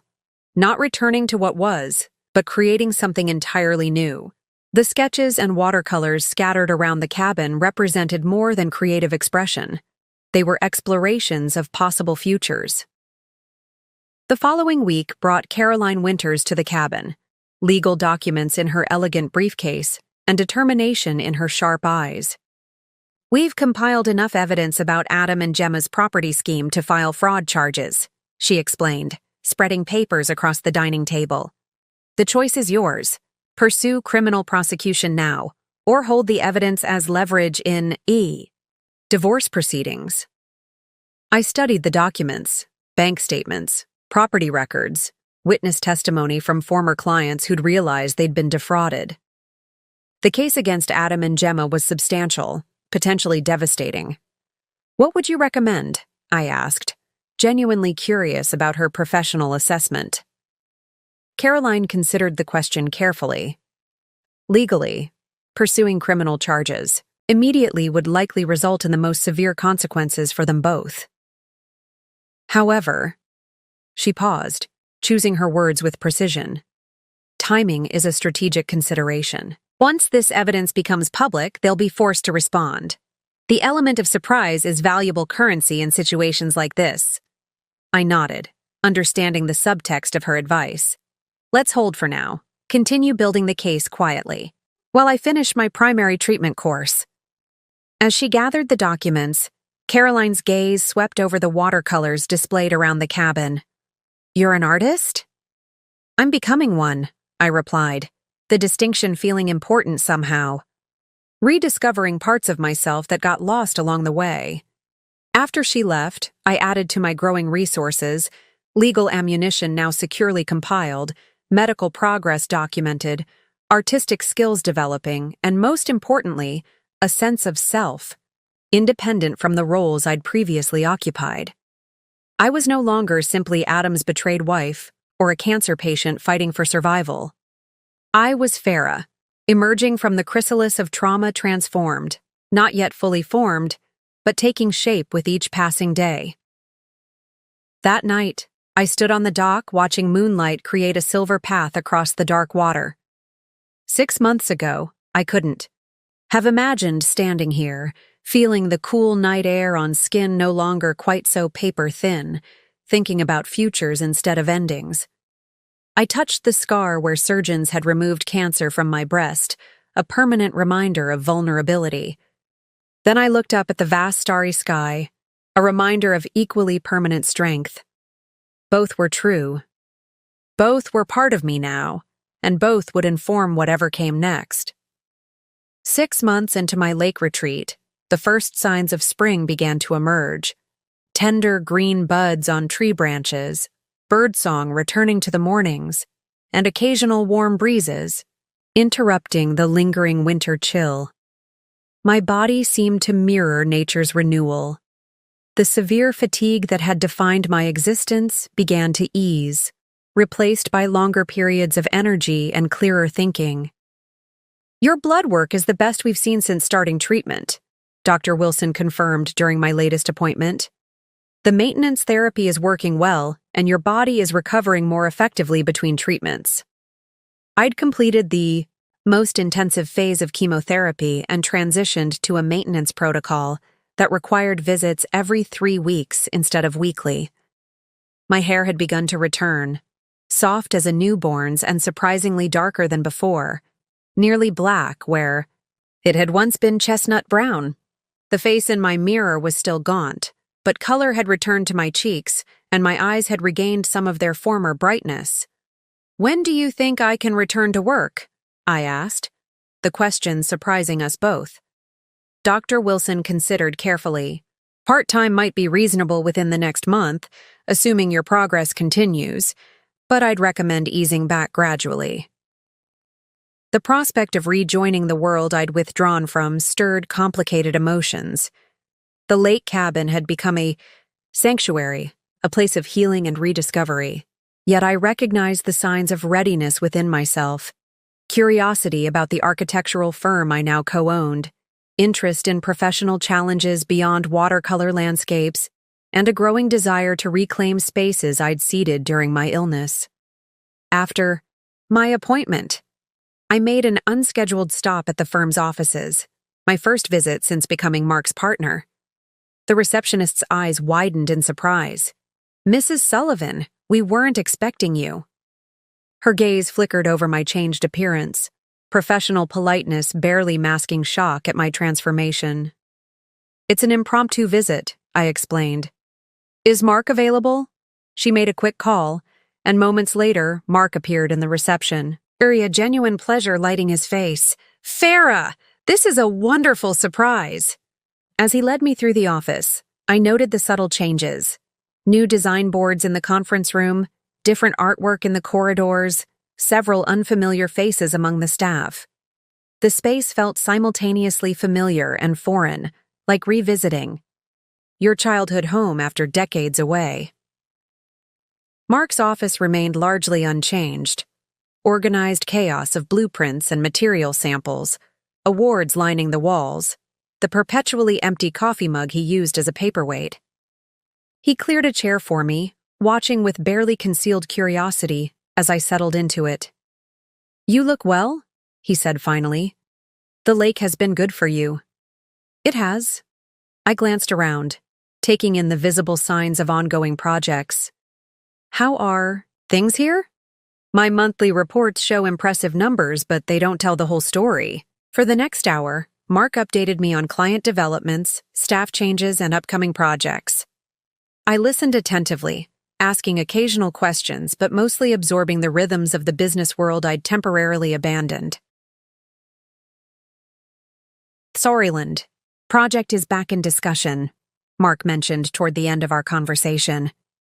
"They've been waiting for you, actually. Said they'd prefer to work with the original vision architect when you're ready." The project that had once seemed so crucial, the one Adam had prioritized over my cancer diagnosis, now felt like a relic from another lifetime. Yet a flicker of professional interest sparked within me.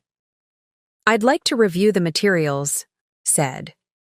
Not making any promises, but I could at least look at where things stand. Mark's smile was warm with understanding. "No pressure. The door is open whenever you're ready to walk through it." As I prepared to leave, he handed me a thick envelope. "Financial details for next quarter's projections. I was going to mail these to the lake, but since you're here..." He hesitated.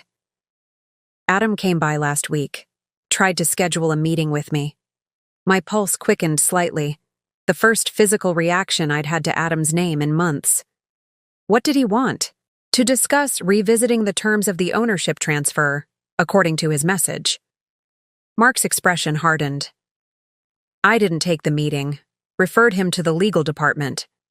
I nodded, processing this information. Has he tried again? No. But Farah... Mark's voice lowered. He didn't look good. Thin, disheveled, nothing like his usual polished self. I absorbed this without comment, tucking the envelope into my bag. Thank you for handling it appropriately. Outside, spring sunshine warmed my face as I walked to my car. Adam's attempt to revisit the firm ownership was interesting. Perhaps the property scheme wasn't generating the expected returns, or perhaps legal consequences were beginning to materialize. Either way, his actions confirmed what Hank's surveillance had suggested: financial pressure mounting from multiple directions. Rather than returning directly to the lake, I made another unannounced visit, this one to my former home, the Modernist. House Adam and I had designed together in the early years of our marriage. I parked across the street, observing the property from a distance. The differences were immediately apparent. The meticulously maintained front gardens had grown slightly wild. The signature architectural lighting we'd installed remained unlit despite the approaching evening. A luxury SUV I didn't recognize sat in the driveway, Gemma's presumably. As I watched, the front door opened, and she emerged carrying a designer overnight bag, her blonde hair pulled back in a messy ponytail. Even from a distance, I could see tension in her movements, a harried quality that contradicted her usual calculated grace. She tossed the bag into the SUV and returned inside without the lingering, appreciative glance at the home's design features that had once been her habit. I remained parked for another hour, conducting my own surveillance. Adam appeared briefly, at an upstairs window, phone pressed to his ear, gesturing with agitation visible even from my vantage point. Later, delivery food arrived, a marked departure from the home-cooked meals he'd once insisted upon. Small details, but revealing ones. The next day, I met Hank at a cafe halfway between the city and the lake, eager to compare my observations with his professional findings. Their property scheme is unraveling, he confirmed, sliding photos across the table. 3 investors have filed complaints with regulatory authorities. Gemma's real estate firm has opened an internal investigation into accounting irregularities. Photos showed Adam and Gemma in various states of distress, arguing outside a restaurant, looking tense at a property showing, Adam pacing outside a lawyer's office while Gemma waited in the car. The Florida property has been listed for sale, Hank continued. Priced well below market value, suggesting urgency. I sipped my tea, considering the implications. They need cash. Desperately, from all appearances.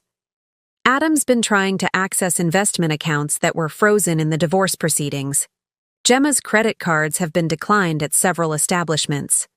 Hank's expression remained professional, but satisfaction tinged his voice.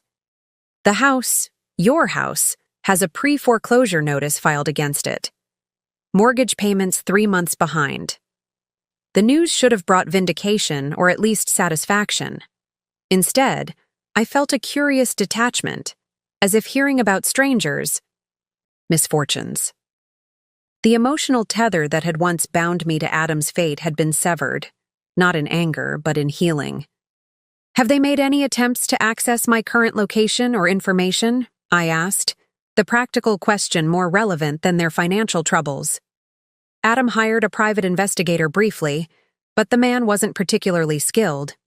Hank allowed himself a small smile. I made sure he followed misleading trails. As far as they know, you're receiving treatment at a specialized facility in Arizona. I nodded, grateful for the continued privacy of my lake retreat. And the evidence regarding their property fraud? Growing stronger. Caroline's team has documentation of at least 12 fraudulent transactions, wire transfers to offshore accounts, and testimony from 2 former business associates willing to cooperate with authorities. As spring advanced, I continued my reconnaissance, making periodic quiet visits to the city to observe from a distance the unraveling of Adam and Gemma's carefully constructed world. I never approached them directly, never made my presence known. There was no confrontation, no dramatic scene, just methodical gathering of information about their deteriorating circumstances. Each visit reinforced what the evidence had already shown: their relationship fracturing under financial pressure, their professional reputations in tatters, their carefully constructed facade crumbling to reveal the empty core beneath. I took no pleasure in their downfall, but I did take notes, detailed observations about vulnerabilities, pressure points, and potential legal exposure, not for revenge, but for protection. Understanding the enemy's position is the first rule of strategic defense. During one such reconnaissance trip, I stopped at a convenience store near my former home, pulling in for gas before the drive back, and to the lake. As I waited for the tank to fill, I remembered my weekly ritual, the lottery ticket I'd faithfully purchased for years. "One quick pick for tonight's drawing," I said to the cashier, handing over $5. He printed the ticket, passing it to me with a practiced smile. "Good luck."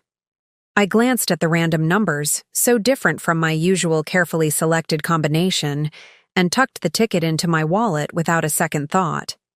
The significance of this small deviation from routine wouldn't become apparent until much later. Back at the lake the following morning, I added my latest observations to the growing file of information about Adam and Gemma. Their world was collapsing naturally, without any direct action from me. Justice, it seemed, didn't always require intervention. Sometimes it arrived of its own accord, drawn by the gravitational pull of consequences following actions. As I closed the file, my phone buzzed with a text from Stella. "Channel 7 News. Now." I turned on the cabin's small television, something I rarely used, and found the local news in progress. The headline scrolling across the bottom of the screen sent a jolt through me. "Local real estate agent arrested in property fraud scheme."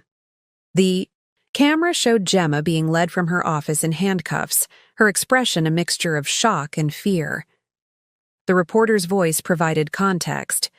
Gemma Carlton of Prestige Properties was taken into custody this morning on multiple charges of fraud, embezzlement, and wire fraud. Sources close to the investigation suggest more arrests are imminent as authorities continue to unravel what appears to be an extensive property scheme targeting foreign investors. I watched in silence as the story unfolded, detailing allegations that matched exactly what Hank and Caroline had uncovered. The reconnaissance phase was ending more abruptly than I'd anticipated, events now moving with a momentum of their own. My phone rang almost immediately. Caroline Winters, her voice tight with urgency. "I assume you're watching the news," she said without preamble. "Adam hasn't been arrested yet, but it's coming. The DA's office has been in touch with my team about the evidence we've compiled." "What do they need from me?" I asked, already mentally preparing for the next phase. "A formal statement eventually. For now, just be aware that things are accelerating." She paused. "Are you ready for this to become public, Farah? Once Adam is arrested, your connection to the case will likely emerge." I looked out at the peaceful lake, reflecting the clear spring sky. The months of quiet healing, of strategic withdrawal and resource building had prepared me for precisely this moment. "Yes," I said with calm certainty. "I'm ready." Adam's arrest came 3 days after Gemma's, a textbook dawn raid captured by local news cameras that seemed suspiciously well-positioned for the 6 a.m. event. I watched the footage from my lake cabin, a strange sense of unreality washing over me as my estranged husband, disheveled and unshaven, wearing what appeared to be a hastily donned dress shirt with sweatpants, was led from our former home, in handcuffs. The charges were extensive: wire fraud, money laundering, conspiracy to commit fraud, and tax evasion. The district attorney's press conference that afternoon mentioned millions in fraudulent property transactions and extensive scheme targeting foreign investors. Adam's bail was set at $2 million, an amount that, according to Hank's sources, he was struggling to raise. "He's been calling everyone," Stella reported during her weekend visit. "Former colleagues, clients, even friends from college. No one's willing to help." I nodded, absorbing this information with the same detached interest I might give a case study on professional ethics. "What about his parents?" "Apparently they're disappointed and want him to take responsibility for his actions." Stella's air quotes conveyed her skepticism. Translation: they won't risk their retirement funds on a son facing federal charges. The weekend papers featured the case prominently, with one investigative piece tracing the scheme back to its origins, shortly after Adam and Gemma began their affair. What struck me most was how thoroughly they had convinced themselves of their own invulnerability, how recklessly they had expanded their fraud even as the risks multiplied. Pride before the fall, as the saying goes. Caroline called on Monday morning, her tone businesslike. "The prosecutor wants to meet with you tomorrow. They're building their case and believe your testimony could be valuable, particularly regarding the timeline and financial aspects." I agreed to the meeting, though anxiety flickered at the edges of my calm. Public testimony would mean public exposure. My cancer, my abandonment, my private pain laid bare in court documents and witness statements. "Will I need to appear in court?" I asked. "Eventually, yes, though the case may not go to trial if they accept plea deals." Caroline paused. "Are you prepared for that possibility, Farah?" "It would be completely understandable if you preferred to limit your involvement." I considered the question seriously. The lake retreat had helped me heal physically and emotionally, but public scrutiny was another matter entirely. Yet something within me, the same spark of determination that had carried me through cancer treatments and betrayal, rejected the idea of hiding from this final confrontation.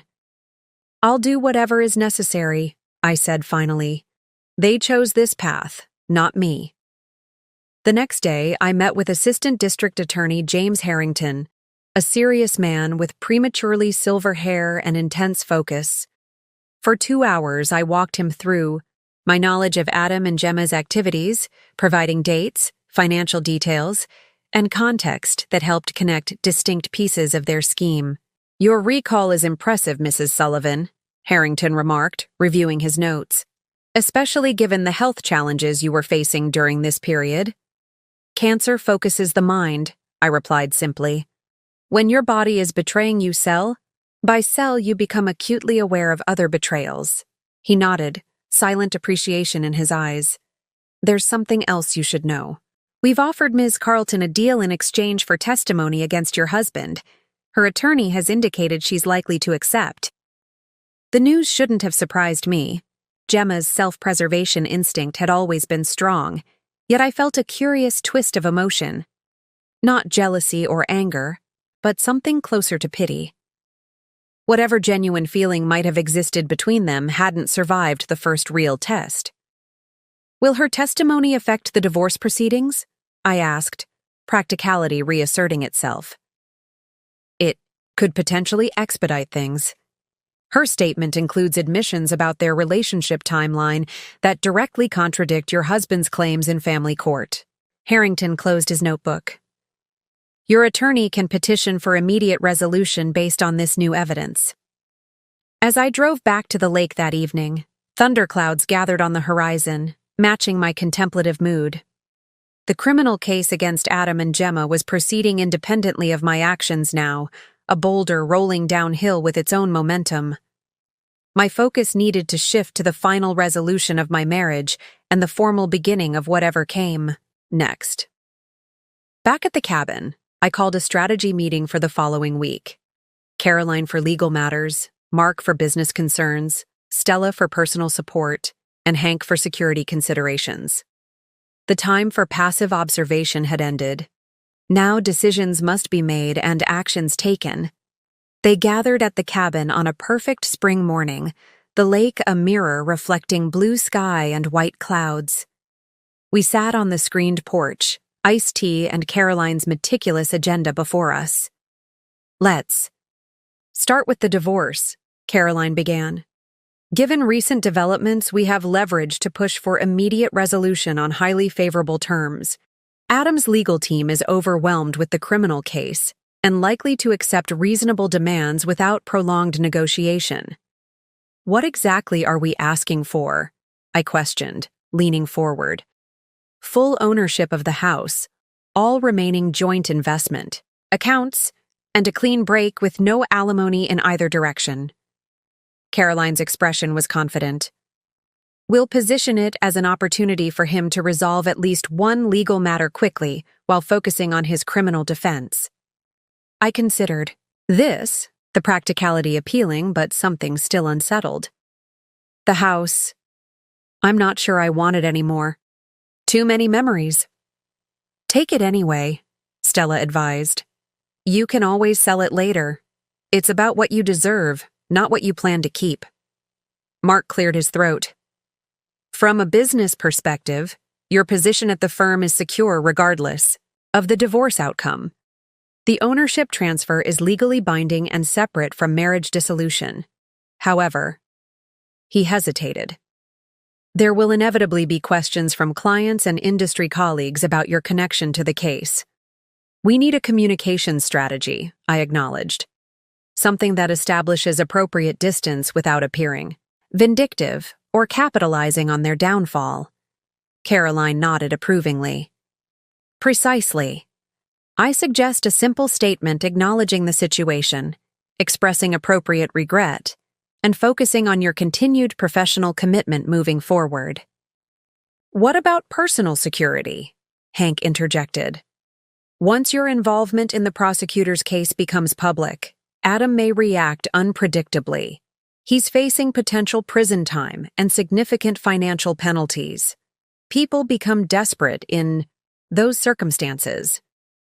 The concern wasn't one I'd fully considered, accustomed as I'd become to the safety of my isolated retreat.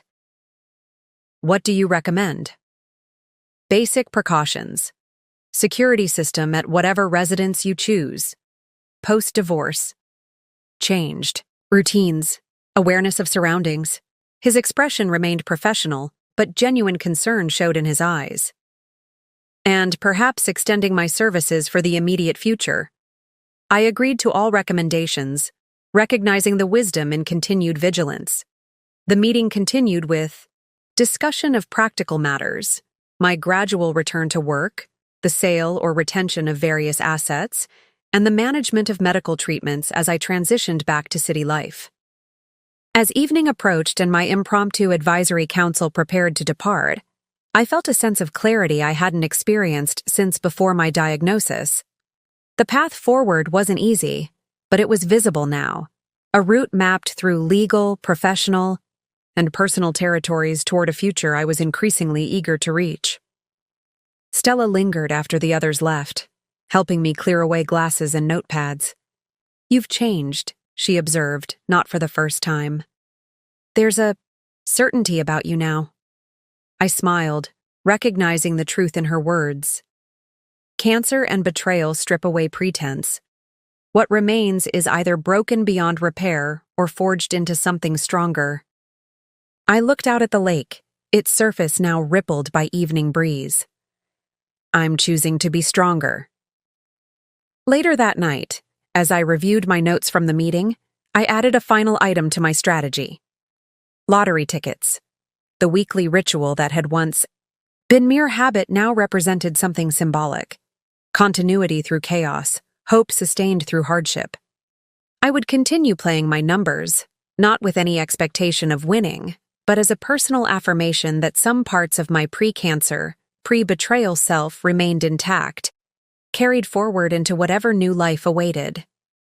What I couldn't have known then was how significant that small, seemingly inconsequential decision would prove to be, the final piece falling into place for a resolution none of us could have anticipated.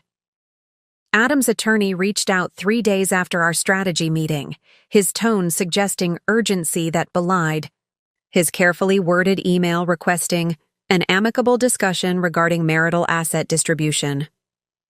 Caroline forwarded the message to me with a single comment. "They're desperate." The timing aligned perfectly with our strategy.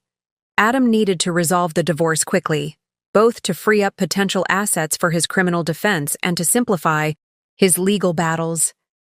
His leverage had evaporated with his arrest. Mine had multiplied. "How do you want to respond?" Caroline asked during our conference call.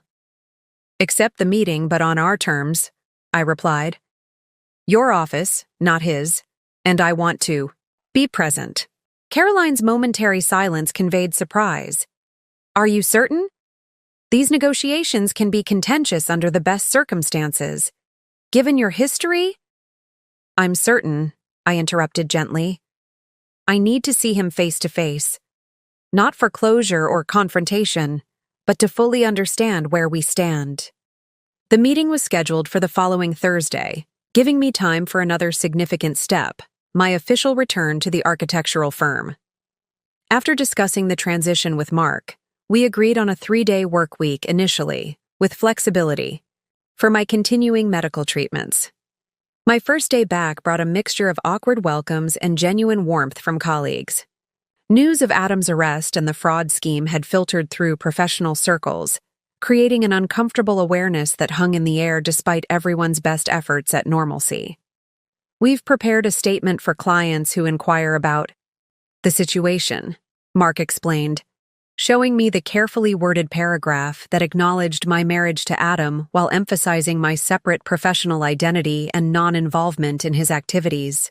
"It's perfect," I said, relieved to have the issue addressed directly, rather than becoming the elephant in every client meeting.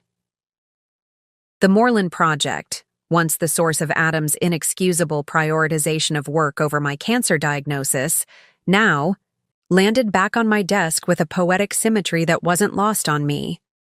The clients had maintained their vision, but adjusted their timeline, allowing me to review the original designs with fresh perspective. Immersing myself in the creative challenges of architectural design proved unexpectedly therapeutic. The familiar rhythm of problem-solving and spatial visualization engaged parts of my brain that had lain dormant during treatment, awakening professional instincts that cancer and betrayal had temporarily overshadowed. By the time Thursday arrived, I felt centered in a way I hadn't expected, not just emotionally prepared for the confrontation with Adam, but professionally and personally grounded in my reclaimed identity. Caroline's office occupied the 15th floor of a downtown high-rise, the conference room offering sweeping views of the city skyline. I arrived early, dressed in a tailored pantsuit that hung slightly loose on my still-recovering frame, but conveyed the professional confidence I needed. "Remember, you don't need to say much," Caroline advised as we waited. "Your presence alone makes a statement. I'll handle the negotiation." Adam arrived with his attorney precisely on time, his appearance shocking despite my mental preparation. The polished, confident man who had once been my husband had been replaced by someone gaunt and gray, his designer suits exchanged for off-the-rack, attire that somehow emphasized rather than disguised his diminished circumstances. His eyes widened slightly when he saw me, perhaps surprised by my presence, perhaps taken aback by my transformation. The soft fuzz of new hair, the weight loss, the subtle markers of illness remained evident, but so too did the strength and clarity I'd cultivated during my retreat. "Farah," he said, my name half greeting, half question. "Adam," I replied evenly, offering nothing more. His attorney, a harried-looking man with a worn briefcase, took charge, outlining their proposal for asset division, while Adam sat silently, gaze alternating between the conference table and the window behind me. The terms they offered were better than I'd expected, but still short of what Caroline and I had determined was fair. As his attorney spoke, I observed Adam carefully, noting the nervous tap of his fingers, the tightness around his mouth, the shadows beneath his eyes. He was a man under siege, fighting battles on multiple fronts with dwindling resources. When his attorney finished, Caroline outlined our counterproposal methodically, full ownership of the house, complete access to all investment accounts not directly implicated in the fraud investigation, and my existing ownership of Adam's former share in the architectural firm to remain undisturbed. These terms are unworkable, Adam's attorney objected. My client requires liquidity for his ongoing legal expenses. The investment accounts were largely built through my client's prudent financial planning during years when Mr. Sullivan prioritized lifestyle spending, Caroline interrupted smoothly. Furthermore, your client's current legal difficulties stem directly from activities he pursued while abandoning his wife during her cancer treatment. The court will take a dim view of any attempt to use marital assets to defend himself against charges related to his affair and subsequent criminal activities. Adam flinched visibly at the blunt assessment. For the first time, he looked directly at me, something like shame flickering across his features before hardening into resignation. I've prepared documentation showing exactly how much of those assets came from my client's income and careful investment, Caroline continued, sliding a folder across the table. I'm confident a judge would award her considerably more than we're requesting. This offer is generous under the circumstances. The attorney leafed through the documents, his expression growing increasingly troubled. After a whispered consultation with Adam, he straightened. We'll need to review these figures and consult with our financial advisors. Of course, Caroline agreed. However, this offer expires in 48 hours. After that, we proceed to court and request full financial disclosure, including any accounts or assets Mr. Sullivan may have established during his relationship with Ms. Carlton. Adam paled slightly, suggesting there might indeed be hidden resources, not yet discovered by authorities. Interesting. As the meeting concluded, Adam lingered while his attorney gathered papers. Could I have a moment? He asked, looking at me rather than Caroline. I glanced at my lawyer, who raised an eyebrow in silent question. 5 minutes, I decided. Caroline can stay. Adam waited until his attorney had stepped outside before speaking. You look better than I expected. Cancer treatment has advanced considerably, I replied neutrally. And I had excellent medical care. He nodded, eyes dropping to his hands. I want you to know that I regret how everything happened. The timing especially.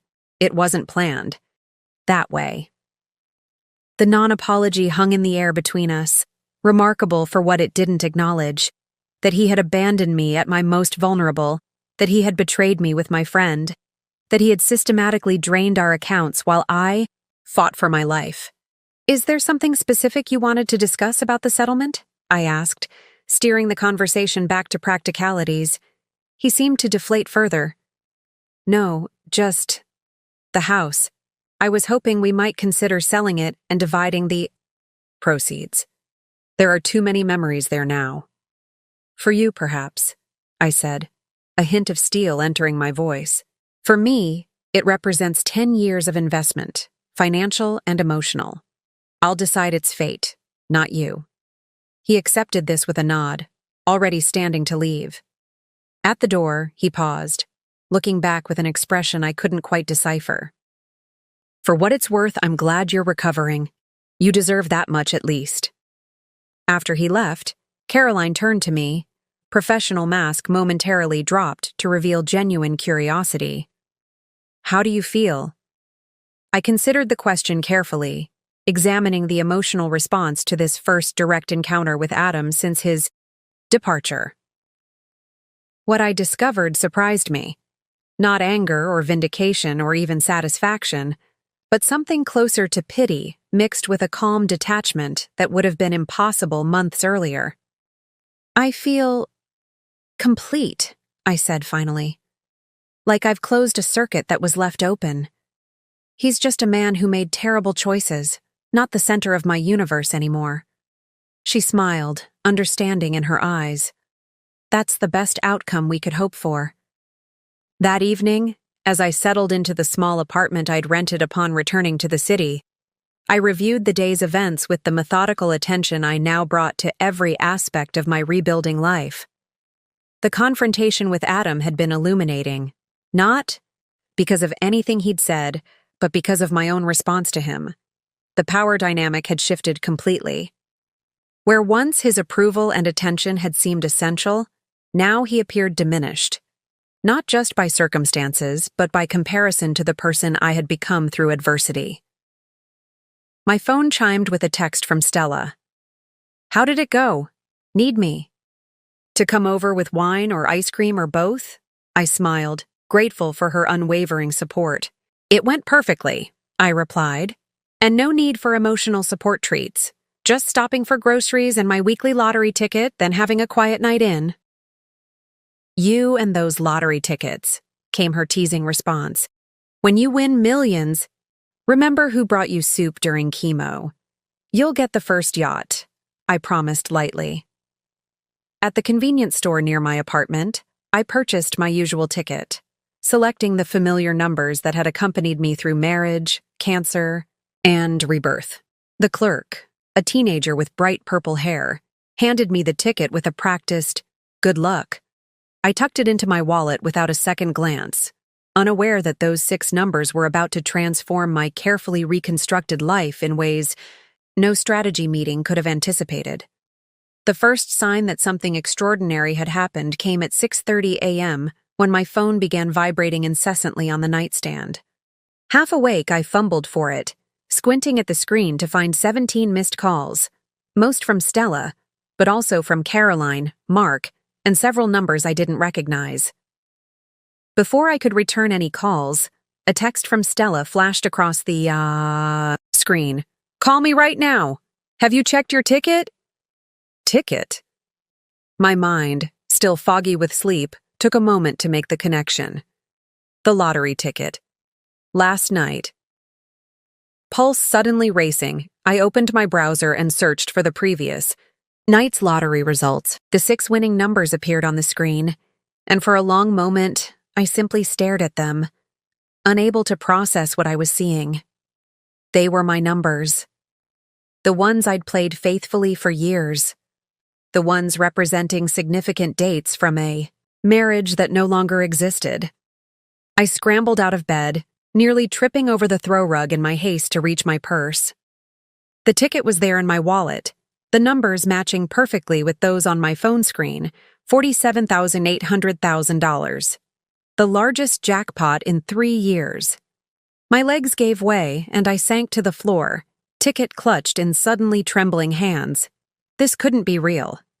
People like me, people who'd endured cancer and betrayal and financial manipulation, didn't suddenly win multi-million-dollar lotteries. It was too perfect, too precisely timed, too much like divine intervention in a life that had seen precious, little evidence of benevolent higher powers. My phone rang again, Stella, for the 18th time that morning. I answered automatically, my voice barely a whisper. "Did you see?" she demanded without preamble. "Tell me you've checked your ticket." "I checked," I managed. It's my numbers." "I know!" she shrieked, loud enough that I had to hold the phone away from my ear. "It's all over the news. Single winning ticket sold at Mayfield convenience store." "That's your store, Farah. Your store." The reality began to penetrate my shock. I had won nearly $48 million. After taxes, somewhere around 28-30 million. "I need to call the lottery commission," I said, practicality asserting itself despite my dazed state. "Figure out how to claim it properly." "And you need a security plan immediately," Stella insisted. "Lottery winners become targets, Farah. Especially newly wealthy divorcees with perfect cheekbones." Despite the surreal situation, I laughed. I think cancer took care of my perfect cheekbones, but point taken. I ended the call with a promise to meet Stella for lunch, then sat on my apartment floor, letting the magnitude of this development sink in. Beyond the obvious financial implications, my mind raced with the potential impact on the divorce proceedings, the criminal case against Adam, and my carefully constructed plans for rebuilding my life. Everything would change. Again. Just when I'd begun to find stability. Caroline called as I was making coffee. her lawyer's measured tone barely containing excitement. "I assume you've seen the news?" "I have the winning ticket," I confirmed, still half expecting to wake from this improbable dream. "First, congratulations. Second, we need to meet immediately." Her professional instincts were already engaged. "Your divorce is not yet finalized.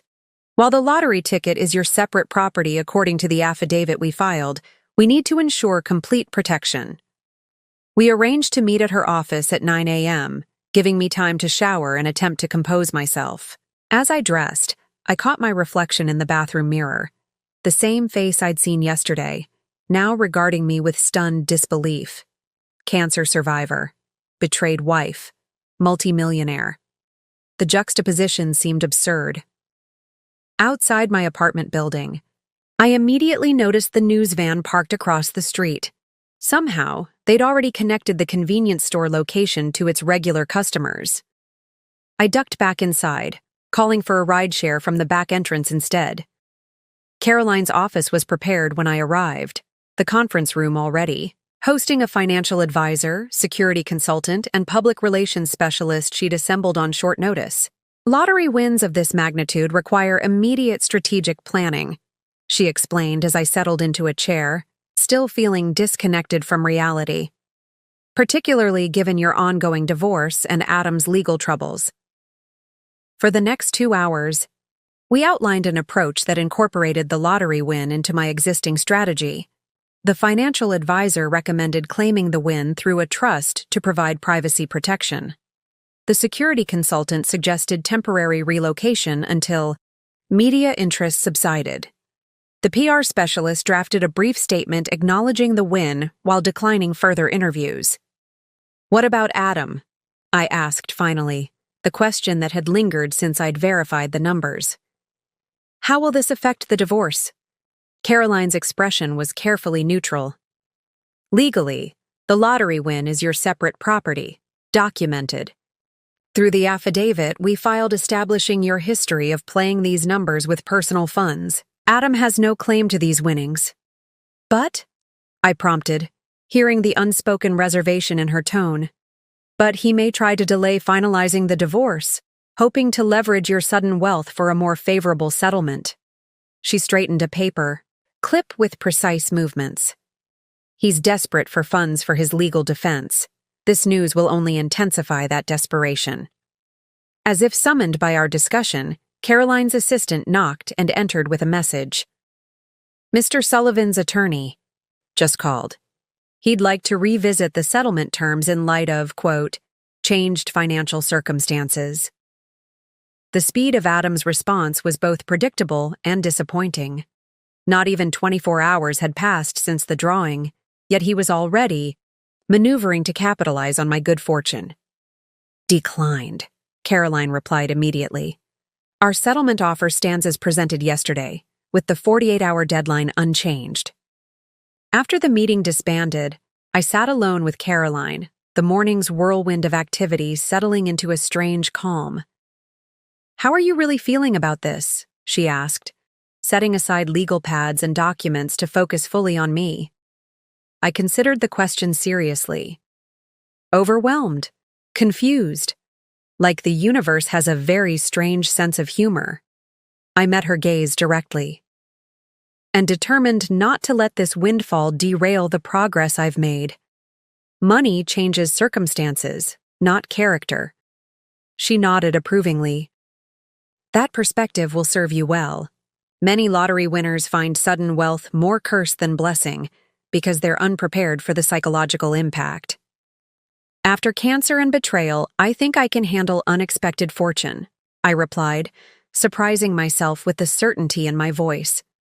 By early afternoon, news of my identity as the lottery winner had leaked to local media. My phone exploded with messages, childhood acquaintances, distant relatives, former colleagues, all suddenly remembering our deep connection.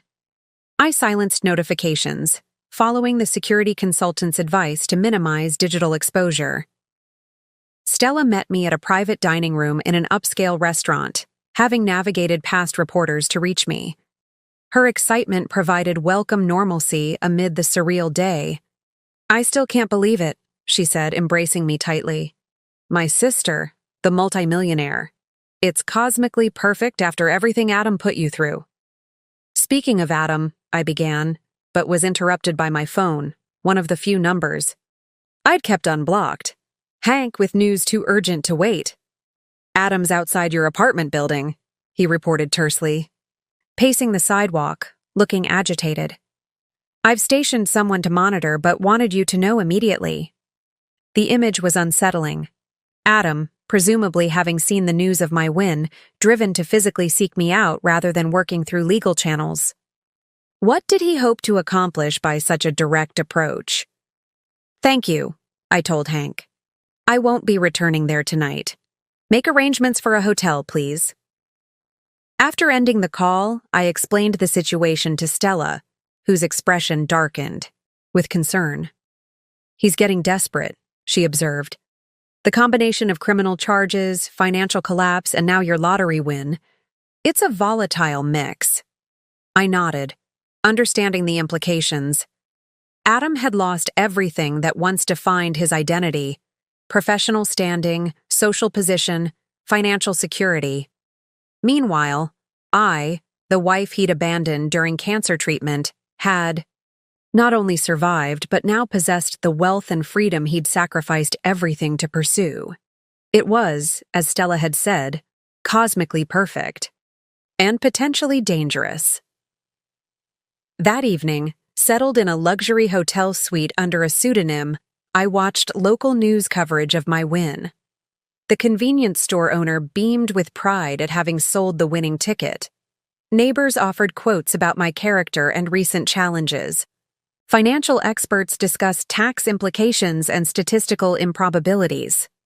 One segment featured a brief street interview with Adam, clearly ambushed by reporters outside my apartment building.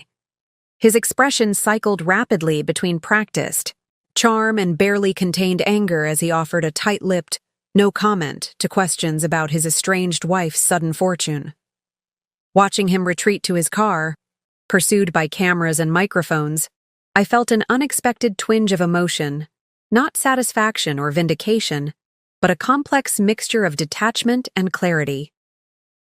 The man fleeing reporters bore little resemblance to the husband I'd once adored. His desperation was evident in every tense movement, every forced smile. My phone chimed with a text from a number I didn't recognize. We need to talk, please. Adam, reaching out directly despite pending legal proceedings. I forwarded the message to Caroline without responding, then turned off the television and drew the hotel room curtains against the city lights.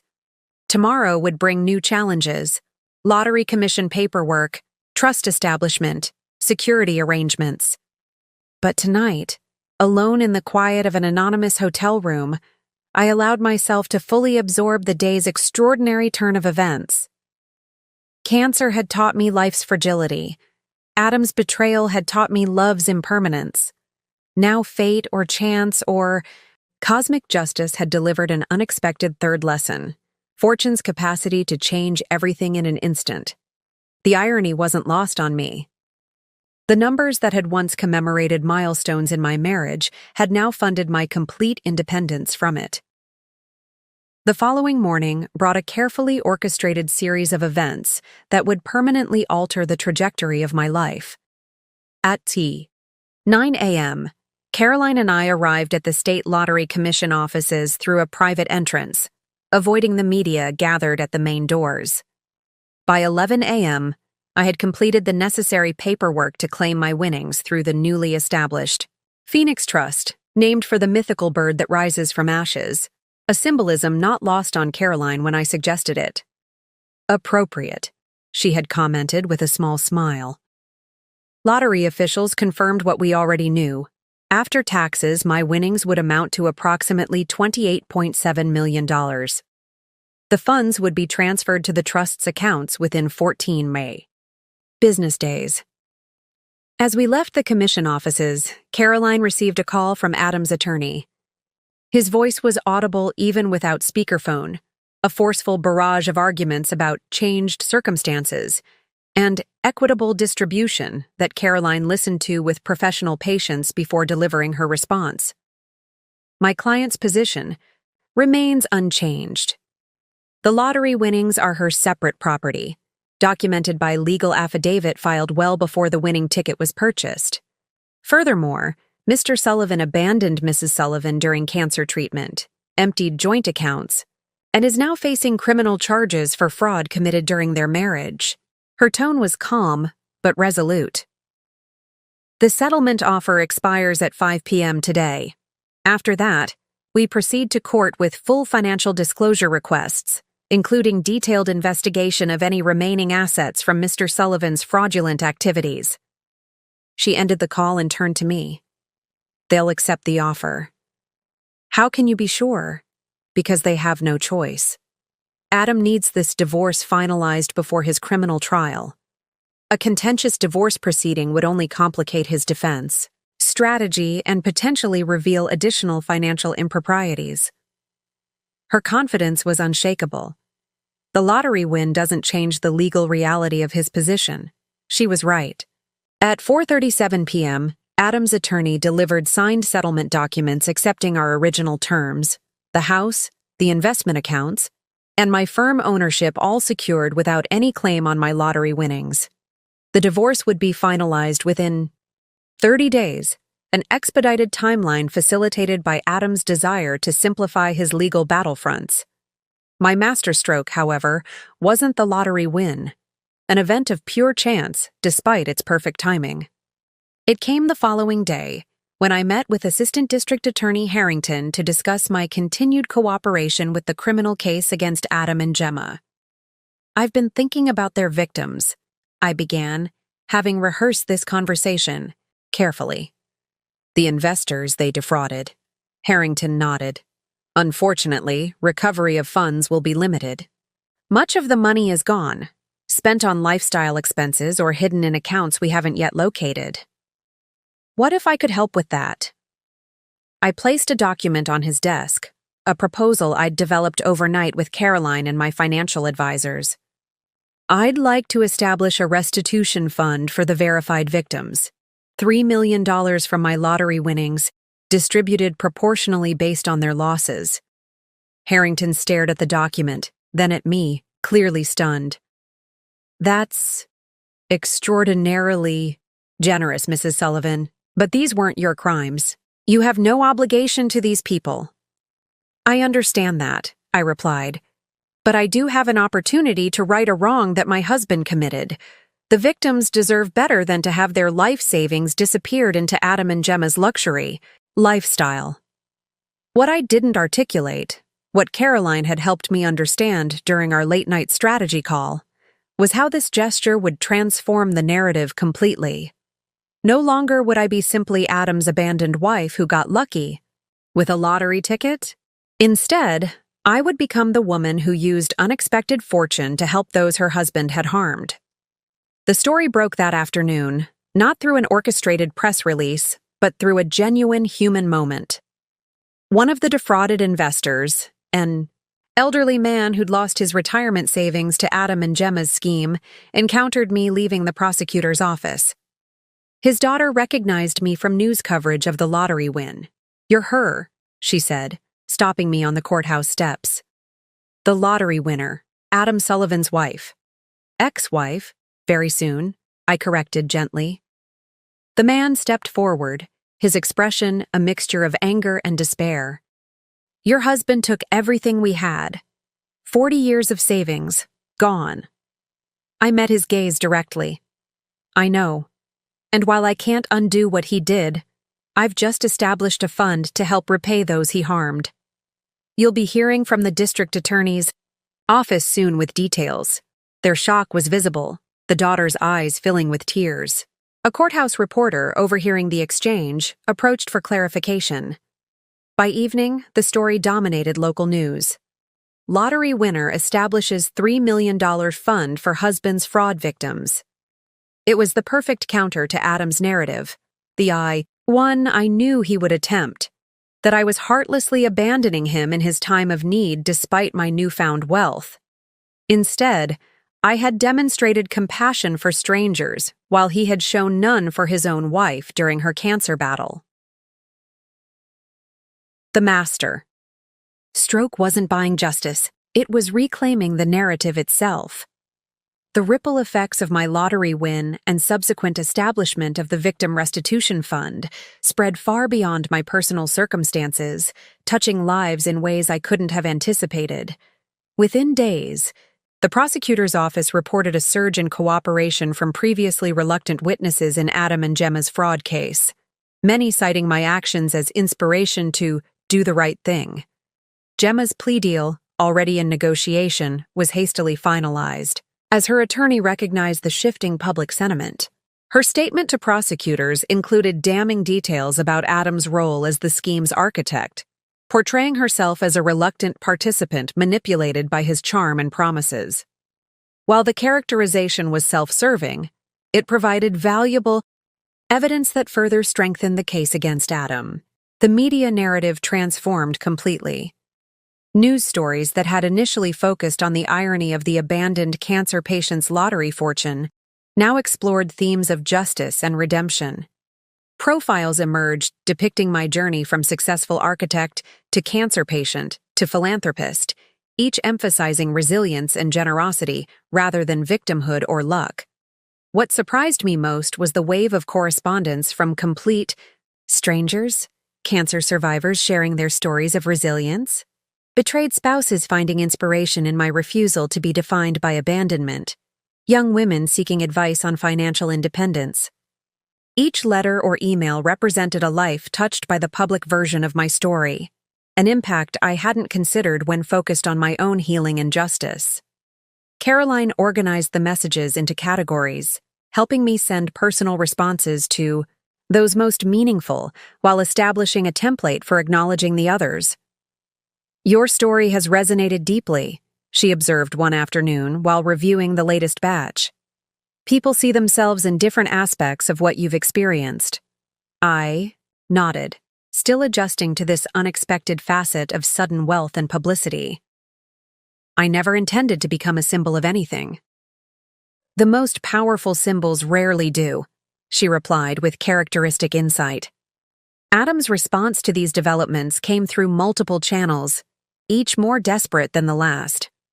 First, his attorney filed a motion to reconsider the divorce.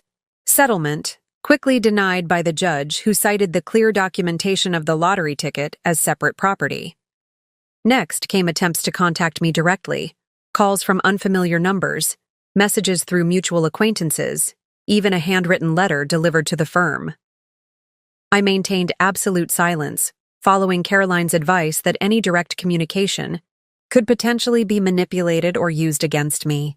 Hank's surveillance reported Adam's increasingly erratic behavior, drinking heavily at midday, arguing publicly with his attorney, once even attempting to approach Stella outside her workplace before security intervened.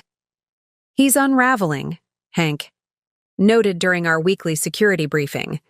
"His trial date is approaching, his financial resources are nearly depleted, and the evidence against him continues to mount." I received this information with the same detached concern I might feel for a troubled acquaintance, compassion without personal investment. The emotional ties that had once bound me to Adam's welfare had dissolved completely, replaced by a clear-eyed assessment of potential threats to my safety and peace. Meanwhile, my own life continued its process of reconstruction and redefinition. The divorce was finalized in a brief court proceeding that neither Adam nor I attended, our lawyers handling the formalities that legally ended our 10-year marriage. The lottery funds were transferred to the Phoenix Trust, with financial advisors implementing the carefully structured investment plan we'd developed. My medical status improved steadily, with Dr. Wilson officially moving me to quarterly checkups, rather than monthly treatments. "Your latest scans show no evidence of disease," she announced, genuine pleasure warming her professional demeanor. "While we'll continue monitoring closely for the next several years, I'd call this a medical success story." I celebrated this milestone quietly with Stella, Mark, and a few close friends who had remained steadfast throughout my ordeal. The dinner party, hosted at Stella's home rather than in public where media might intrude, featured simple food, good wine, and conversation that deliberately avoided mention of Adam, the lottery, or cancer.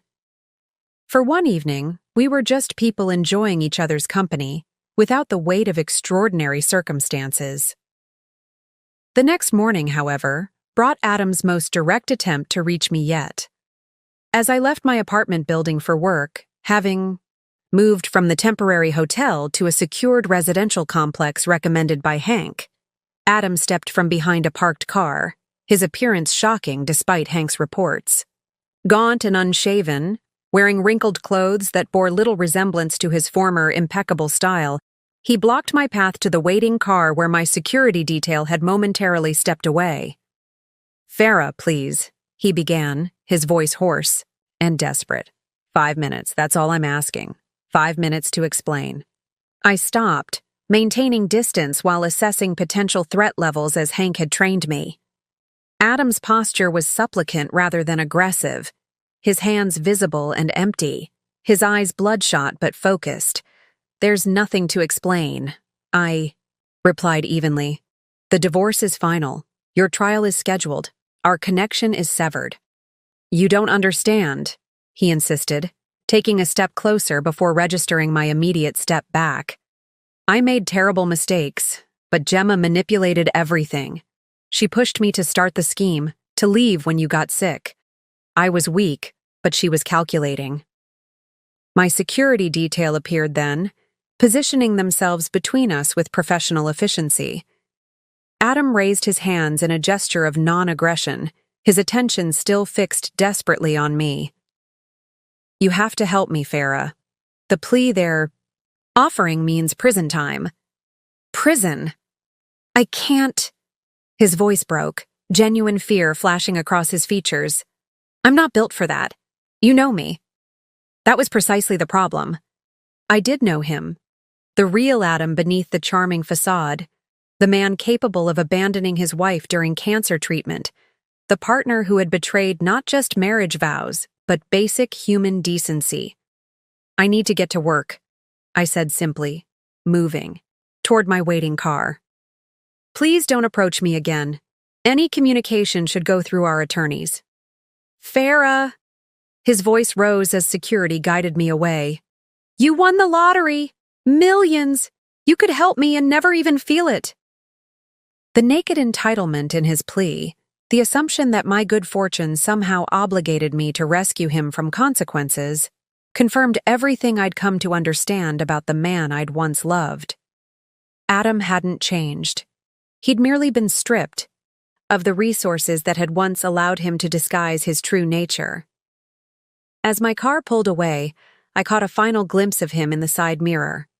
Shoulders slumped in defeat, the perfect image of a man facing the collapse of every privilege and protection he'd once taken for granted.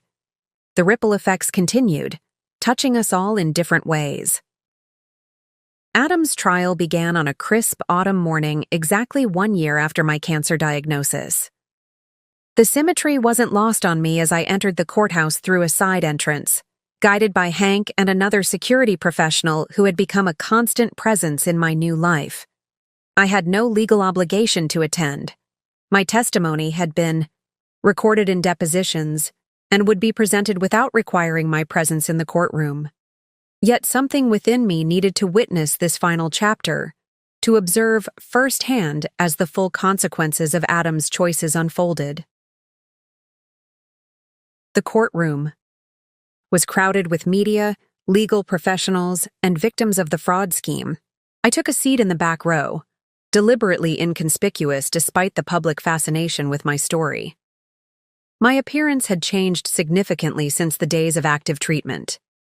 My hair now a stylish pixie cut that worked with rather than against the new texture cancer had left me with, my weight restored to healthy levels, my wardrobe reflecting the confident professional I had reclaimed. Adam sat at the defense table, shoulders hunched beneath an ill-fitting suit that suggested further financial decline. He scanned the gallery continuously, perhaps searching for sympathetic faces among the many hostile ones. When his gaze finally found mine, The shock of recognition visibly rippled through him. Surprise, then desperate hope, then crushing disappointment. As my expression remained impassive, the prosecutor's opening statement was devastating in its methodical presentation of evidence. Emails between Adam and Gemma outlining their scheme. Bank records showing the movement of fraudulent gains. Testimony from victims who had lost retirement savings and home equity. And most damning, Gemma's comprehensive account of how Adam had orchestrated the entire operation, using her real estate connections while controlling the financial mechanics. During a brief recess, I stepped into the hallway for air, finding myself face to face with Adam's parents. I had always maintained cordial relations with them during our marriage, though never the warmth I'd shared with my own family.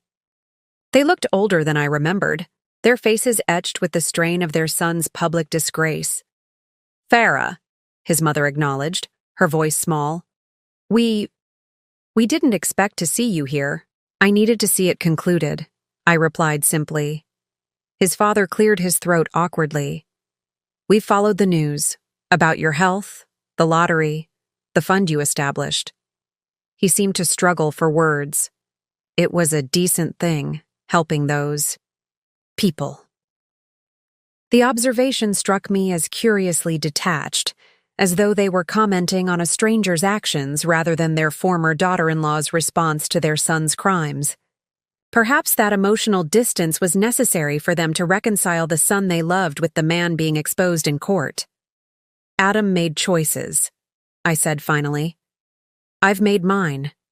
His mother's eyes welled with tears. "He was always such a good boy. We don't understand how this happened."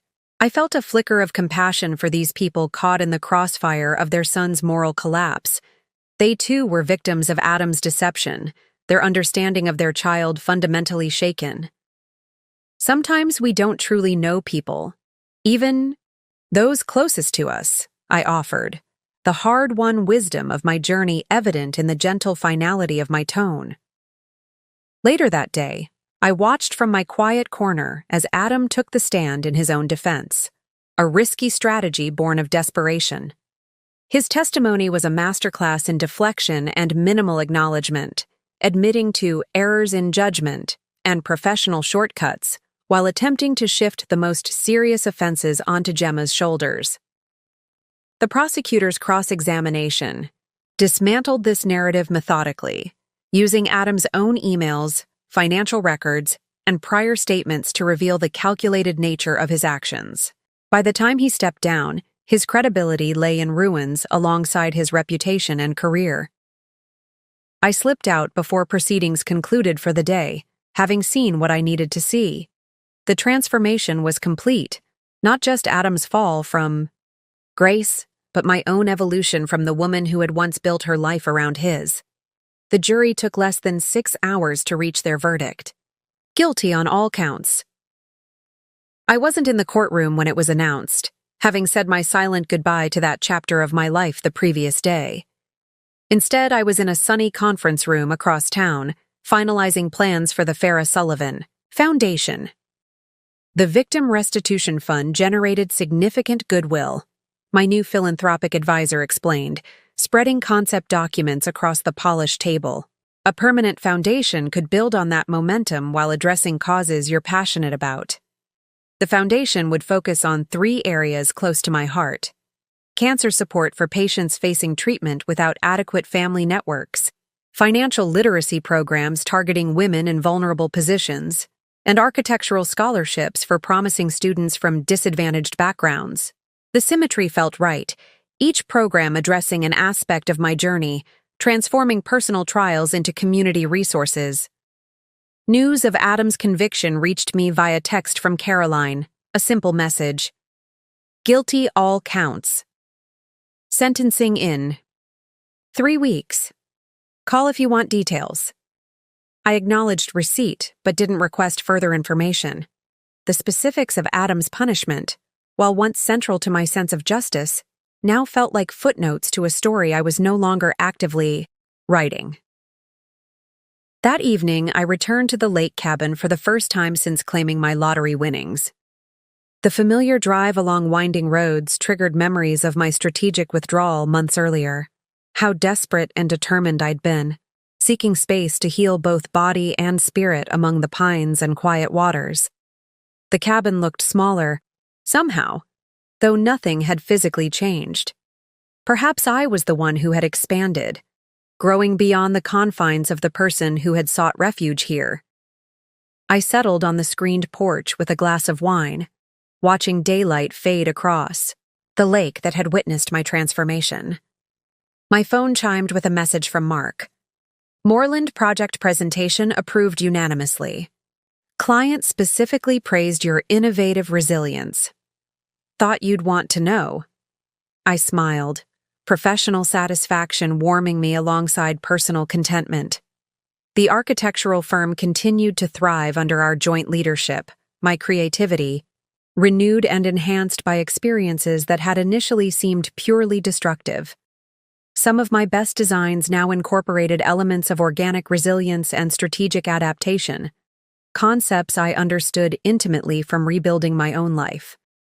The following week brought Adam's sentencing hearing. 8 years in federal prison, plus restitution payments that would follow him long after his release. The judge's comments were particularly pointed, noting the callous exploitation of trust and remarkable absence of genuine remorse evident. Throughout the proceedings, I received this news with a measured emotional response, neither vindictive satisfaction nor misplaced sympathy. Justice had taken its course, independent of my personal feelings. Adam would face consequences proportionate to his actions, while I continued building a life no longer defined by his betrayal. Gemma, having cooperated extensively with prosecutors, received a lighter sentence, 3 years plus probation. Our paths would never cross again, her name fading from relevance in my story apart from occasional legal updates from Caroline regarding restitution payments. As spring returned to the lake, I finalized plans for a new home, neither the modernist showpiece I'd shared with Adam, nor the rustic cabin of my recovery. Working with a talented young architect from our firm, I designed a space that honored both the strength I'd found in simplicity and the beauty I still valued in thoughtful design. The lakefront property, purchased quietly through the trust, would become my permanent residence and occasional retreat from a public life I hadn't sought, but now navigated with increasing confidence. The Foundation's first major initiative launched on the anniversary of my lottery win. A cancer support center offering practical, emotional, and financial resources to patients facing treatment alone. The ribbon-cutting ceremony, covered by local media, featured no mention of Adam or past betrayals, focusing instead on the transformative power of community support during life's greatest challenges. This center exists because I know firsthand how essential proper support is during cancer treatment, I told the small gathering. Sometimes the systems we depend on fail us. When that happens, we need to build new ones. The legacy I was constructing had evolved beyond reaction to betrayal, beyond even personal healing. It had become something generative and forward-looking, creating from experience rather than merely surviving it. 3 years after my cancer diagnosis, 2 years after Adam's abandonment, and 18 months after the lottery win that had transformed my circumstances yet again, I received a letter forwarded through Caroline's office. The prison return address told me its source before I even opened the envelope. Adam's handwriting had changed. Once confident and flowing, now cramped and hesitant on the institutional stationery. I considered discarding it unread, but some sense of completion urged me to at least acknowledge this final communication. Farah, he began without preamble. I've had 2 years of federal prison to consider where my life went wrong. At first I blamed circumstances, then Gemma, then even you for not understanding the pressure I was under. It's taken this long to recognize the truth. I destroyed everything valuable in my life through my own choices, my own flaws, my own inability to be the man I pretended to be. The letter continued for 3 pages, neither asking for forgiveness nor offering excuses. Instead, It revealed someone finally confronting the reality of his character and actions without the defensive shields that had defined him. Whether prison had genuinely changed him or merely stripped away his capacity for self-deception, I couldn't determine. Perhaps the distinction didn't matter. I placed the letter in a file with other documents from that chapter of my life: divorce papers, medical records, newspaper clippings about the trial. Not prominently displayed, but not discarded either. Part of a history I neither denied nor dwelled upon. That same afternoon, I met with the Foundation's board to review our expanded initiatives, including a new housing program for cancer patients traveling for specialized treatment. The conference room overlooked the city where my journey had unfolded. The hospital where I'd received my diagnosis visible in the distance. The courthouse where Adam had faced justice. The convenience store where a random lottery ticket had defied all odds. The 5-year survival statistics for patients with adequate support are significantly higher, Dr. Wilson, now a valued Foundation advisor, explained to the board. What we're creating here addresses a critical gap in cancer care. Later, walking along the lakeshore path near my new home, I reflected on the extraordinary sequence of events that had brought me to this point. The cancer that might have killed me, but instead revealed my strength. The betrayal that should have broken me, but instead freed me from an unworthy relationship. The lottery win that could have defined me, but instead became a tool for meaningful impact. None of these transformative events had been within my control. They were blows of fate, positive and negative, landing with arbitrary force. What I had controlled was my response to each, the meaning I assigned, and the direction I chose in their aftermath. My phone chimed with a message from Stella, including a photo of her daughter, my niece, proudly displaying an architectural drawing she'd created just like Aunt Farah. The simple joy of this connection brought unexpected tears. Family, friendship, creative work, philanthropy. These were the true fortunes in my reconstructed life. As twilight settled over the lake, I watched a pair of ospreys return to their nest high in a pine tree near the water's edge. They had been there when I first arrived at the cabin during my illness, a testament to nature's resilience through seasonal changes and storms. Now they represented something profound about continuity amid transformation. The nest, repeatedly damaged by winter winds, rebuilt each spring. Fundamentally the same, yet subtly different with each iteration. I had survived cancer's cellular rebellion. I had endured Adam's devastating betrayal. I had managed the mixed blessing of sudden wealth with integrity and purpose. Each challenge had altered me. Each response had revealed me. Each rebuilding had strengthened me. The woman who had once defined herself as Adam's wife, as a cancer patient, as a lottery winner, now stood complete in her own right: architect, survivor, philanthropist, friend, sister, aunt, and most importantly, herself. Not defined by what had happened to her, but by what she had chosen to create from those happenings. The path forward stretched invitingly before me, no longer shadowed by illness or betrayal.